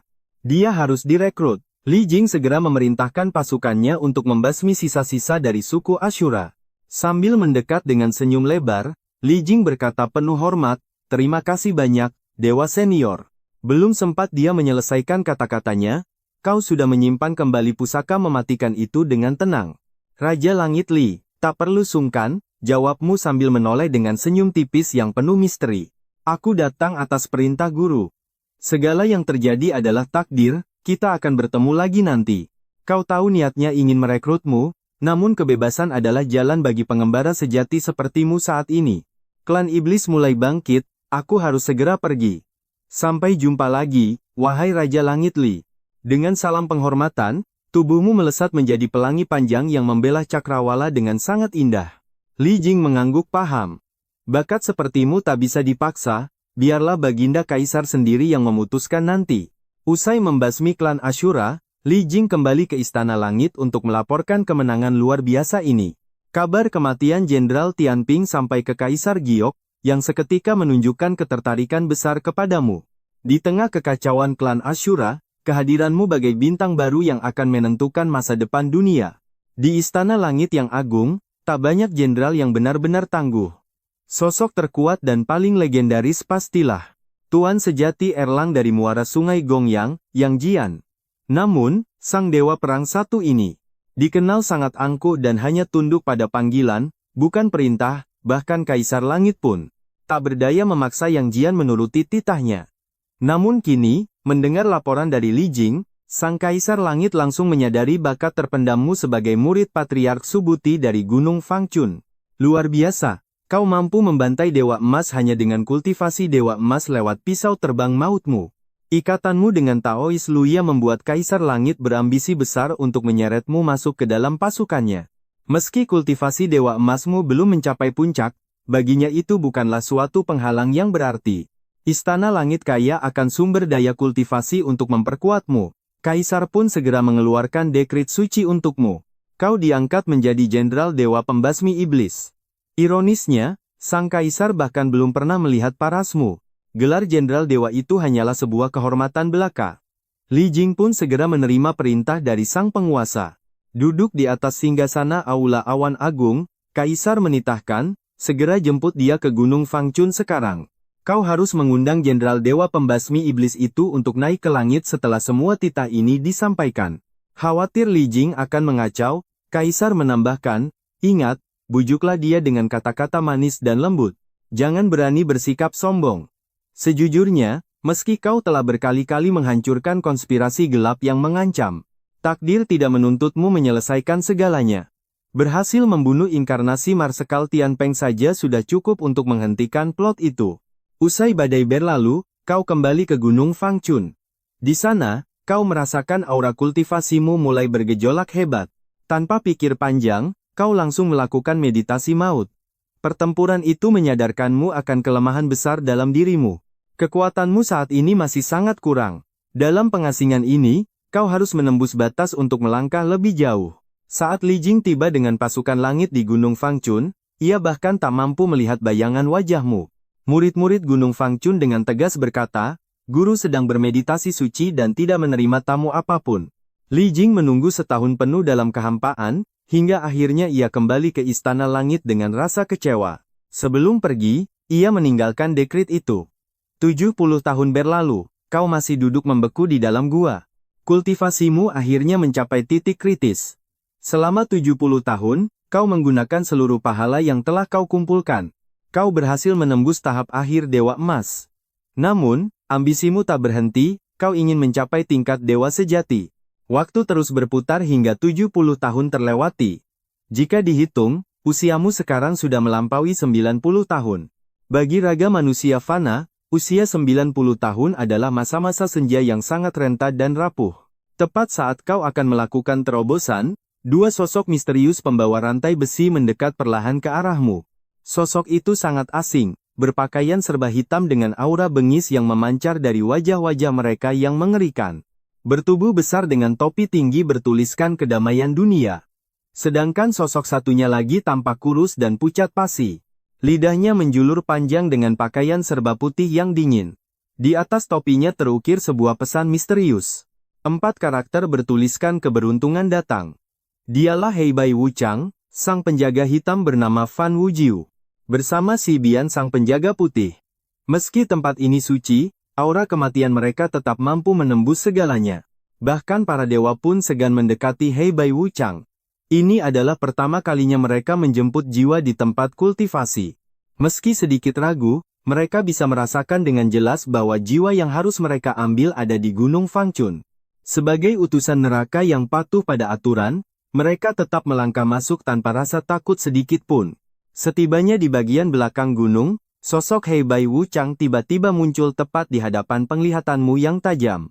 Orang ini memiliki aura keabadian yang sangat kuat. Bisik mereka saat menatap tubuhmu yang bercahaya suci. Auranya begitu melimpah, seperti seorang dewa sejati. Apakah kita telah salah orang? Tanya mereka dengan bingung. Sang penjaga sempat terpana melihat keagunganmu, namun ia segera menggelengkan kepalanya dengan tatapan dingin yang membeku. Tak peduli siapapun, semua makhluk di bawah langit berada di bawah kekuasaan dunia bawah. Bahkan dewa sekalipun. Begitu batas waktunya tiba, mereka harus menyerah pada takdir neraka. Seret dia sekarang juga. Perintahnya dengan kejam. Denting rantai besi langsung mengunci lehermu. Di tengah puncak meditasi, kau tersentak oleh serangan hawa kematian ini. Saat pertama kali berhadapan dengan Heibai Wuchang, hatimu sempat diliputi kebingungan yang sangat mendalam dan mencekam. Namun seketika kau tersadar, bahwa kau adalah seorang pengelana waktu yang menguasai raga dan takdir ini sepenuhnya. Dahulu hanyalah rakyat jelata dari kota Bayu, sosok mediocre tanpa bakat istimewa. Mendaki gunung demi mencari Dao, jiwaku kini terlempar ke masa lalu. Jika bukan karena reinkarnasi ini, tubuh lamaku pasti sudah membusuk dijemput ajal. Meski jiwa telah berganti, raga fana ini tetap menyimpan takdir yang sama. Hanya setelah mencapai tahap keabadian emas, kebebasan sejati bisa diraih sepenuhnya. Tanpa kekuatan itu, utusan maut akan terus mengejar nyawamu tanpa henti. Padahal satu napasmu saja sanggup melenyapkan mereka, namun kau memilih diam. Kau memutuskan ke alam baka demi memutus rantai karma milik pendahulumu. Biarlah identitas lamamu mati, kini saatnya menantang 10 penguasa neraka legendaris. Kau ingin menguji sehebat apa para raja yang mengontrol takdir kematian itu. Dengan tenang kau mengikuti utusan maut, bahkan hampir merantai dirimu sendiri. Kau sendiri yang memasangkan borgol besi dingin itu ke lehermu dengan santai. Utusan kematian itu terpaku heran, tak pernah melihat manusia senekat dirimu. Ribuan tahun bertugas, baru kali ini mereka melihat mangsa sekooperatif ini. Kau malah mendesak mereka agar segera membawamu menuju gerbang dunia bawah. Di sana, aura kematian terasa sangat pekat dengan energi yang begitu mencekam. Melintasi jalan kuning dan jembatan tanpa harapan tanpa rasa takut sedikit pun. Akhirnya kau tiba di Aula Agung Sang Luo yang diselimuti kabut hitam pekat. Di sana, seorang dewa berwajah bengis duduk angkuh di atas singgasana megah. Raja King Wang membentak keras. Sebutkan namamu, di hadapan penguasa maut ini. Palu pengadilan berdentum keras, suaranya menggelegar memenuhi seluruh aula yang gelap gulita. Di saat semua gemetar, kau tetap tenang dan menyebutkan asal-usulmu yang agung. Murid Gunung Fangchun, Susi, memberi salam hormat pada Yang Mulia Raja Yama. Mendengar namamu, Raja King Wang seolah tersambar petir dan membeku seketika. Pikirannya kacau balau, menyadari bahwa kau berasal dari kuil leluhur yang keramat. Bukankah itu kediaman leluhur Subhuti yang memiliki kekuatan tak tertandingi di langit? Raja langsung menyadari kesalahan fatal para utusannya yang telah menjemput paksa dirimu. Dengan panik, sang raja turun dari tahta dan bergegas menghampiri dirimu. Cepat lepaskan rantai ini. Perintahnya membuat seluruh prajurit hantu terperangah tidak percaya. Tak semua roh tahu identitas rahasiamu sebagai penghuni Gunung Suci tersebut. Kau adalah murid kesayangan Subhuti, sang jenderal pembasmi iblis yang sangat legendaris. Gelar dari Kaisar Langit kini terungkap, membuat suasana aula menjadi sangat tegang. Kau menatap sang raja dengan tenang, tanpa ada niat untuk balas dendam. Dengan pengakuan ini, segala urusan karma masa lalumu dianggap telah selesai selamanya. Saya hanyalah pengembara biasa, ucapmu sambil berpamitan dengan sikap yang sangat dingin. Rasa hormat berlebihan sang raja justru membuatmu merasa bosan dan ingin pergi. Saat kau hendak melangkah, sang raja kembali menahanmu dengan senyuman penuh hormat. Tuan Abadi terlalu rendah hati, status Anda jauh melampaui dewa-dewa di sini. Kau terdiam heran, tak menyadari betapa tingginya kedudukanmu di mata penghuni surga. Sebelum kau sempat bertanya, suara nyanyian suci tiba-tiba bergema membelah kegelapan neraka. Raja King Wang, tindakanmu ini sungguh telah melanggar hukum sakral dunia bawah. Cahaya Buddha yang menyilaukan muncul, menghadirkan aura suci yang sangat menekan jiwa. Bodhisattva Sitigarbha datang bersama tunggangannya, menatapmu dengan sorot mata yang tajam. Wajah sang raja memucat melihat kedatangan sang penguasa sumpah agung dari barat. Aku bersumpah tak akan berhenti sebelum seluruh neraka ini menjadi kosong. Sang Buddha bersumpah takkan pergi sebelum neraka kosong, menjaga 18 tingkat neraka dengan sangat ketat. Bertahun-tahun ia mengurung diri, namun kini ia menampakkan wujudnya secara sengaja di hadapan Raja Guang. Saat identitas Sitigarbha terungkap, suasana seketika mencekam, 10 Raja Yama seharusnya berkuasa penuh di sini. Meski di bawah wewenang pengadilan langit, pengaruh agama Buddha mulai menyusup ke dalam inti neraka. Kekuatan para Raja Yama pun mulai terkikis habis. Mereka sangat membenci campur tangan dari Sang Bodhisattva. Kedatangan Sitigarbha jelas membawa niat buruk. Kalian tahu betul, tamu tak diundang ini takkan membawa kedamaian. Sosok suci ini muncul tanpa alasan yang jelas. Ada firasat buruk yang mulai menyelimuti istana Amitabha. Benar saja, Bodhisattva Sitigarbha muncul dibalut cahaya suci yang sangat menyilaukan dan luar biasa kuatnya.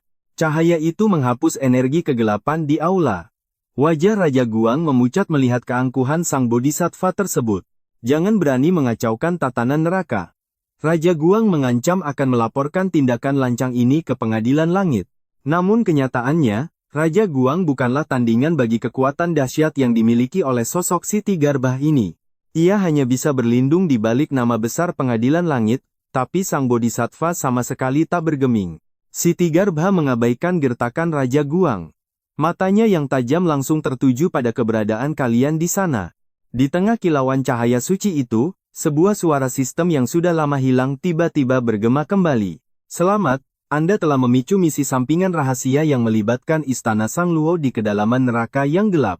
Hadiahnya adalah tubuh 10.000 roh, sebuah kemampuan legendaris untuk kebal terhadap segala sihir suci Buddha.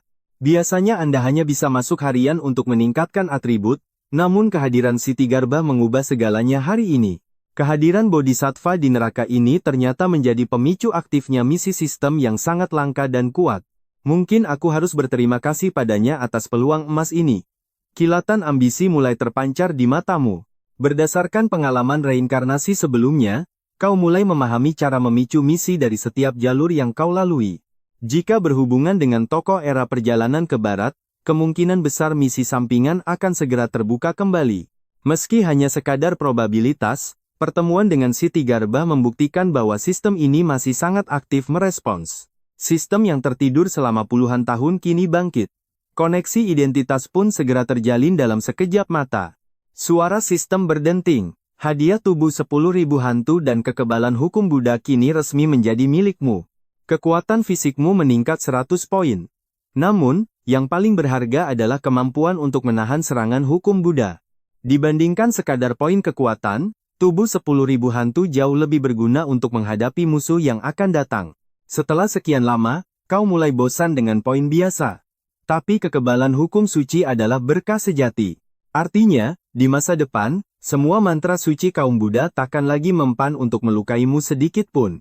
Selain itu, tubuh 10.000 hantu memungkinkanmu memadatkan raga astral untuk menghancurkan roh-roh jahat yang mengadang. Amitabha, Ksitigarbha menatap dingin. Ia menganggap tindakan Raja Guang telah melanggar aturan kuno di neraka ini. Masa hidup pria ini sudah berakhir, ucapnya berwibawa.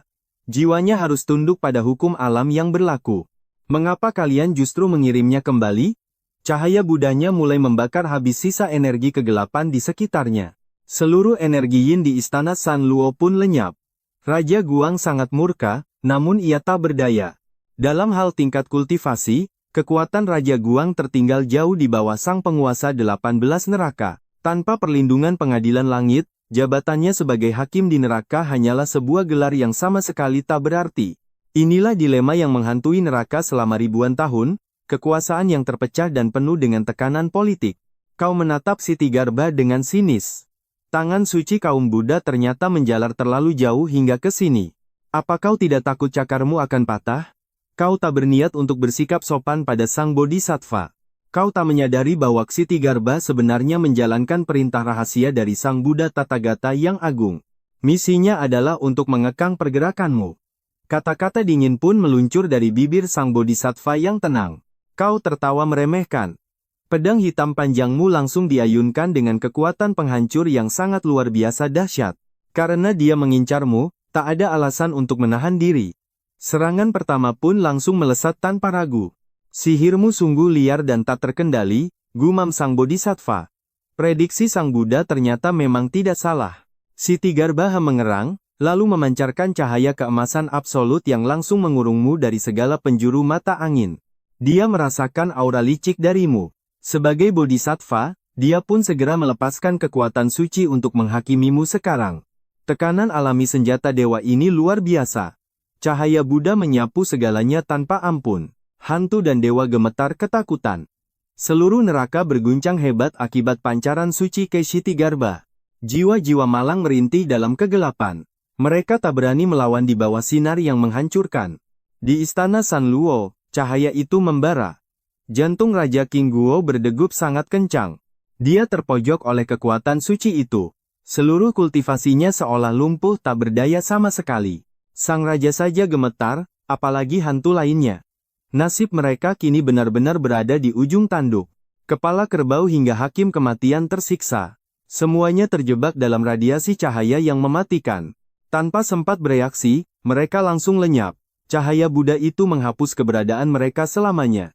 Gelombang cahaya itu menerjangmu juga sekarang.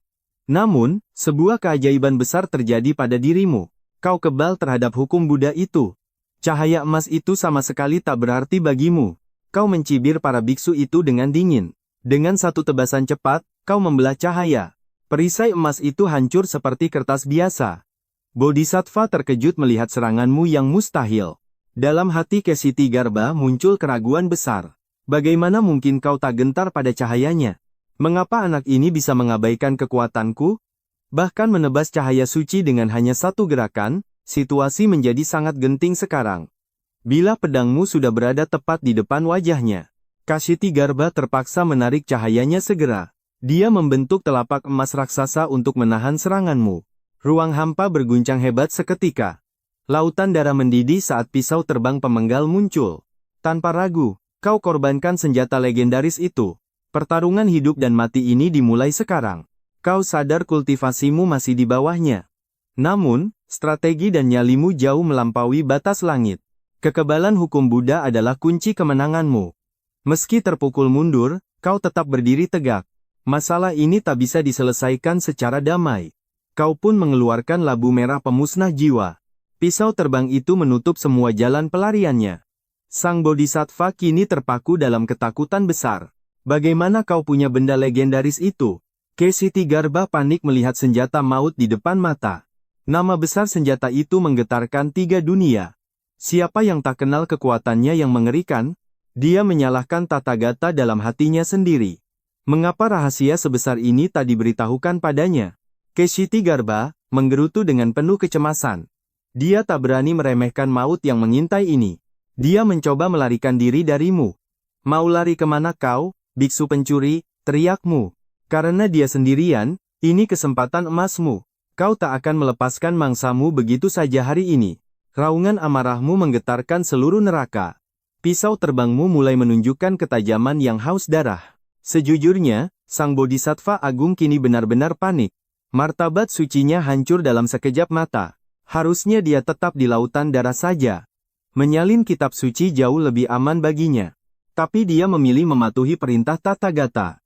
Sekarang, dia lari terbirit-birit bagai anjing liar. Tathagata melakukan kesalahan fatal dalam rencana ini. Dia benar-benar meremehkan kekuatan pisau terbangmu. Sang Buddha pikir senjatamu takkan bisa melukainya. Benar-benar perkiraan yang sangat meleset jauh sekali. Dulu kau hanya abadi misterius biasa. Namun dalam beberapa dekade, kekuatanmu meningkat pesat. Di tingkat abadi misterius tahap menengah ini, kekuatanmu meledak melampaui batas akal sehat. Serangan pisau pemenggalmu kini sanggup menembus tubuhnya. Inilah yang tak pernah disangka Sang Buddha. Informasi salah itu membawa bencana besar. Ksiti Garbha kini terjebak dalam situasi yang mematikan. Dengan jubah Tao kuning, kau terus mengejarnya. Cahaya pisau terbangmu menyilaukan seluruh alam semesta. Ksiti Garbha tak berani mengambil risiko lagi. Dia tahu sejarah berdarah dari senjata itu. Sejak zaman Dewa kuno, pisau itu melegenda. Ketajamannya sanggup membelah takdir siapapun di dunia. Hanya segelintir penguasa yang berani menghadapinya. Sisanya hanya bisa gemetar ketakutan setengah mati. Bahkan sosok setingkat Tathagata pun sangat waspada. Kekuatan pisau itu benar-benar di luar nalar. Sang Buddha tahu betapa mengerikannya senjata itu. Dia menyesal telah meremehkan potensi besar dirimu. Kultivasimu memberikan kejutan yang sangat pahit. Dan kini Ksiti Garbha harus menanggung akibatnya sendiri. Dia tak pernah menduga kengerian sejati dari belati terbang pembantai peri itu. Cahaya mautnya begitu legendaris. Ketakutan mendalam menghantui Ksiti Garbha setiap kali mengingat kilatan belati pembantai peri yang mengerikan itu. Begitu belati terbang itu muncul, Ksiti Garbha langsung lari terbirit-birit dengan kau yang terus memburunya. Amarah membakar hati Ksiti Garbha saat dia terdesak ke neraka, bahkan 10.000 hantu pun tak menyadarinya. Cahaya Buddha yang dulu angkuh kini meredup. Ksiti Garbha yang malang kini hanya bisa melarikan diri darimu. Tak ubahnya anjing kehujanan yang menyedihkan. Sungguh ironi setelah dia berani menyinggung leluhur kuno Styx. Pilihan terakhirnya hanyalah lautan darah dunia bawah. Ksiti Garbha terus menyusun rencana licik dalam pelariannya. Terhimpit oleh kejaranmu, jalan ke barat tertutup baginya. Hanya lautan darah yang bisa menjadi tempat perlindungan. Lautan darah adalah wilayah kekuasaan ras Azura yang haus darah. Hanya mereka yang mungkin bisa menyelamatkannya. Apalagi kau punya dendam membara dengan ras Azura setelah menghabisi putra sang leluhur kuno itu. Raja Surgawi dan Badut Mara pun tewas di tanganmu. Kabar ini tentu saja sudah sampai ke telinga Sang Tathagata. Tathagata yang mengutus Ksiti Garbha untuk membunuhmu telah membisikkan semua rahasia kekuatanmu padanya.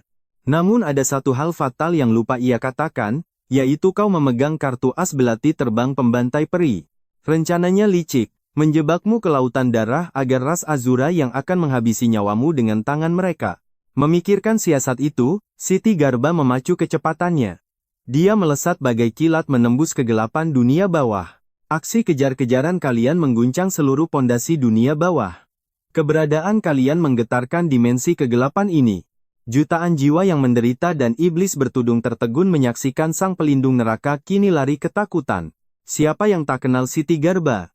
Sang penguasa 18 tingkat neraka dengan kekuatan dharma yang tak tertandingi. Di mata para penghuni neraka, dia adalah dewa yang tak terkalahkan. Namun hari ini, segalanya berubah total. Dia lari layaknya pecundang yang diburu.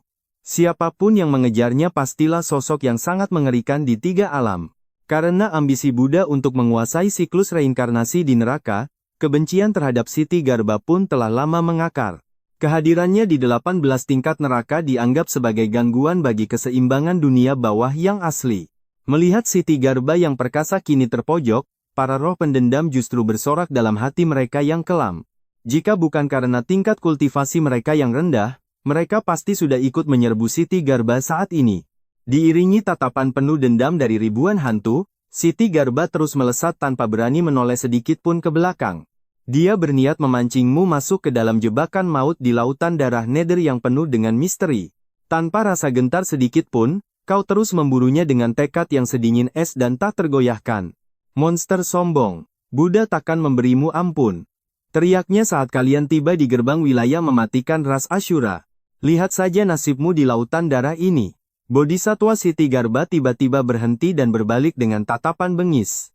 Belum sempat dia menyelesaikan ancamannya, permukaan lautan darah yang merah pekat itu mulai mendidih dengan hebatnya. Sekumpulan prajurit Ashura berwajah biru dengan taring tajam dan duri tulang mengerikan muncul ke permukaan air. Dalam sekejap, mereka mengepung Siti Garba yang telah berani menginjakkan kaki di wilayah terlarang lautan darah. Beraninya kau mengusik ketenangan Ashura. Siti Garba yang menjaga neraka dianggap sebagai musuh bebuyutan bagi mereka. Misinya menguasai reinkarnasi dan memblokir ras Ashura membuat hubungan mereka dipenuhi dengan api kebencian yang mendalam. Tak ada kata maaf dalam pertemuan ini. Namun nasibmu pun tak kalah terancam karena sejarah kelammu dengan mereka. Aroma darah anggota ras Ashura yang kau bunuh tercium sangat pekat dari tubuhmu, memicu amarah mereka. Siapapun penyusupnya, hukumannya hanyalah kematian. Pasukan Ashura terus bermunculan dari kedalaman lautan yang merah membara. Kau dan Siti Garba kini terjepit di tengah kepungan ribuan prajurit yang haus akan darah dan nyawa. Prajurit terlemah pun selevel dewa abadi misterius, sementara yang terkuat telah mencapai puncak dewa emas Taihi. Situasi maut kini mengintai kalian berdua. Namun, Siti Garba masih menyimpan seringai licik di balik wajah tenangnya. Dia merasa aman karena tubuh Dharma Buddha miliknya adalah penangkal alami bagi kekuatan jahat ras Ashura. Tujuan aslinya adalah meminjam kekuatan Ashura untuk melenyapkanmu selamanya dari muka bumi ini tanpa sisa.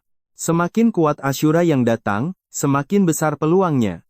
Begitu kau binasa, dia berencana kabur dengan cahaya sucinya. Namun, di tengah rencana licik yang ia susun rapi, sebuah firasat buruk tiba-tiba menghantam jiwanya dengan keras. Siti Garba tertegun. Rasa cemas yang tak terkendali mendadak muncul, seolah maut baru saja membisikkan namanya. Kau tetap tenang meski dalam bahaya, bahkan senyum tipis mulai tersungging di wajah tampanmu itu. Senyuman misterius itu muncul karena kebanggaan dan misi sistem yang baru saja kau aktifkan kembali. Ding! Selamat karena telah memicu misi tersembunyi, yaitu kesetiaan ibu darah dari alam neraka yang melegenda. Hadiah misi ini adalah afinitas luar biasa dengan klan Azura, sang penguasa mana darah yang sangat kuat. Kekuatan afinitas klan Azura ini memberimu koneksi batin yang tak terjelaskan saat berurusan dengan anggota mereka. Tanpa membuang waktu, kau memerintahkan sistem di dalam benakmu untuk segera melakukan proses penyatuan kekuatan tersebut.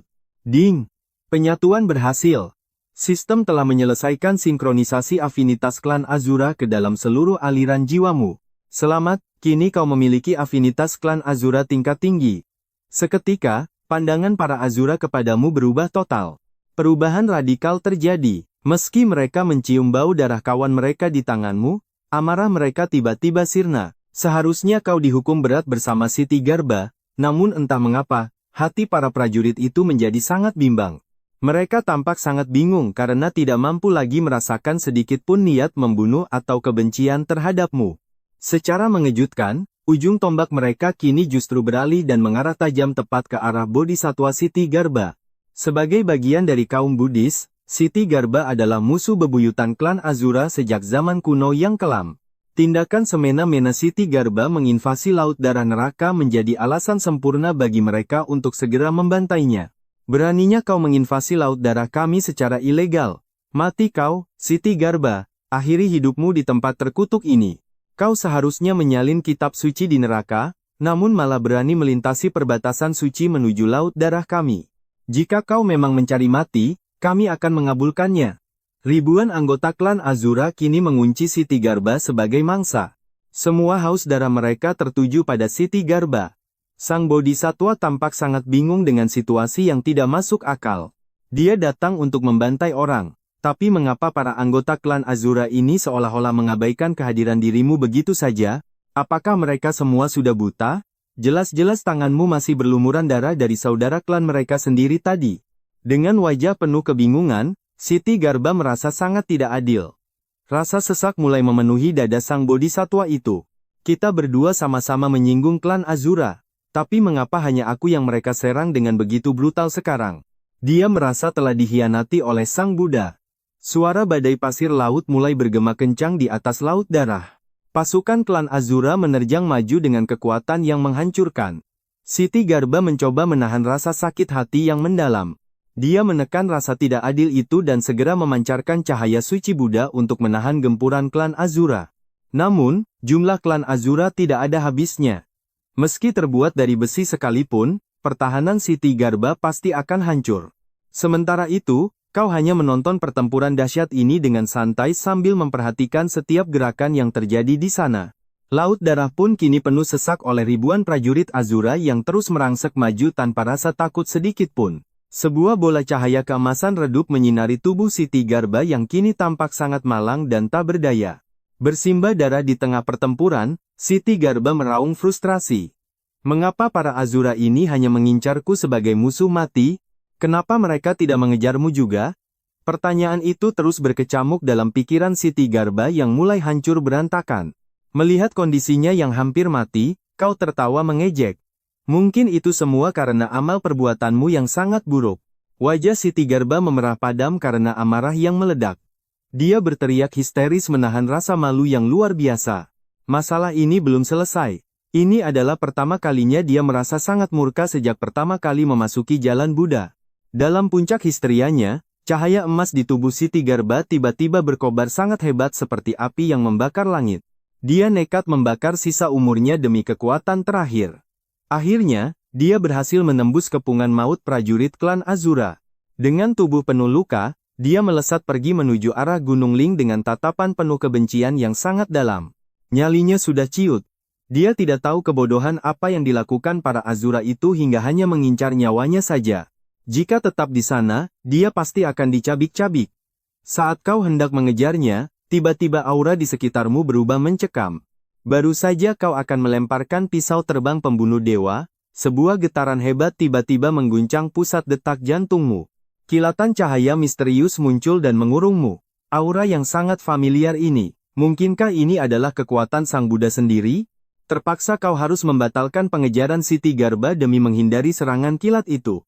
Ternyata, Sang Buddha telah ikut campur. Buddha dari Gunung Ling tidak menyangka situasi akan jadi seperti ini, terutama setelah kau menghabisi salah satu inkarnasinya. Dendam lama itu masih tersimpan rapi. Mereka membawamu ke neraka ini hanya untuk sebuah rencana eksekusi yang sangat rapi. Buddha mengirim roh sejatinya melalui Siti Garba untuk membunuhmu, namun hasilnya benar-benar di luar dugaan semua pihak hari ini. Siti Garba terpaksa mundur hina ke Gunung Li. Pelarian yang sangat memalukan. Rencana besar Buddha di neraka hancur lebur. Hasilnya, kekalahan yang sangat telak. Sang variabel yang melampaui ramalan takdir surgawi. Misi ini benar-benar gagal. Sang Buddha mendesah berat, namun tatapannya padamu kian penuh dengan misteri. Saat Siti Garba pergi, kau pun berniat untuk segera meninggalkan lautan berdarah itu. Suara misterius menggema. Kau sudah datang, mengapa ingin pergi secepat ini? Suara itu menggetarkan lautan darah, menekan seluruh jiwamu dalam sekejap mata. Aura seorang kuasi sain yang menyesakkan. Jantungmu berdegup kencang karena takut. Persis seperti aura Guru Subhuti. Sang leluhur Styx akhirnya menampakkan diri. Ketegangan memuncak. Seketika itu juga, lautan darah mulai mendidih dengan hebatnya. Sesosok bayangan muncul di langit. Semua bersujud menyambut sang penguasa tertinggi. Ribuan klan Asura berlutut hormat. Dugaanmu benar, dialah sang penguasa kegelapan. Sang leluhur Minghe, pencipta suku Asura dari tetesan darah suci yang abadi. Mereka mendirikan sekte Asura dan memuja sosok itu sebagai guru besar agung. Kuasi sain tingkat puncak. Ancaman yang jauh lebih mengerikan dari Siti Garba sekalipun. Kau menggenggam erat jimat jiokmu. Satu-satunya kartu as untuk bertahan hidup. Jika sang leluhur menyerang, kau hanya punya pilihan bertarung sampai mati. Kau terjepit. Tak ada pilihan selain bertaruh nyawa demi sebuah keajaiban. Kekuatan seorang Kuasi Sein benar-benar berada di luar nalar manusia biasa.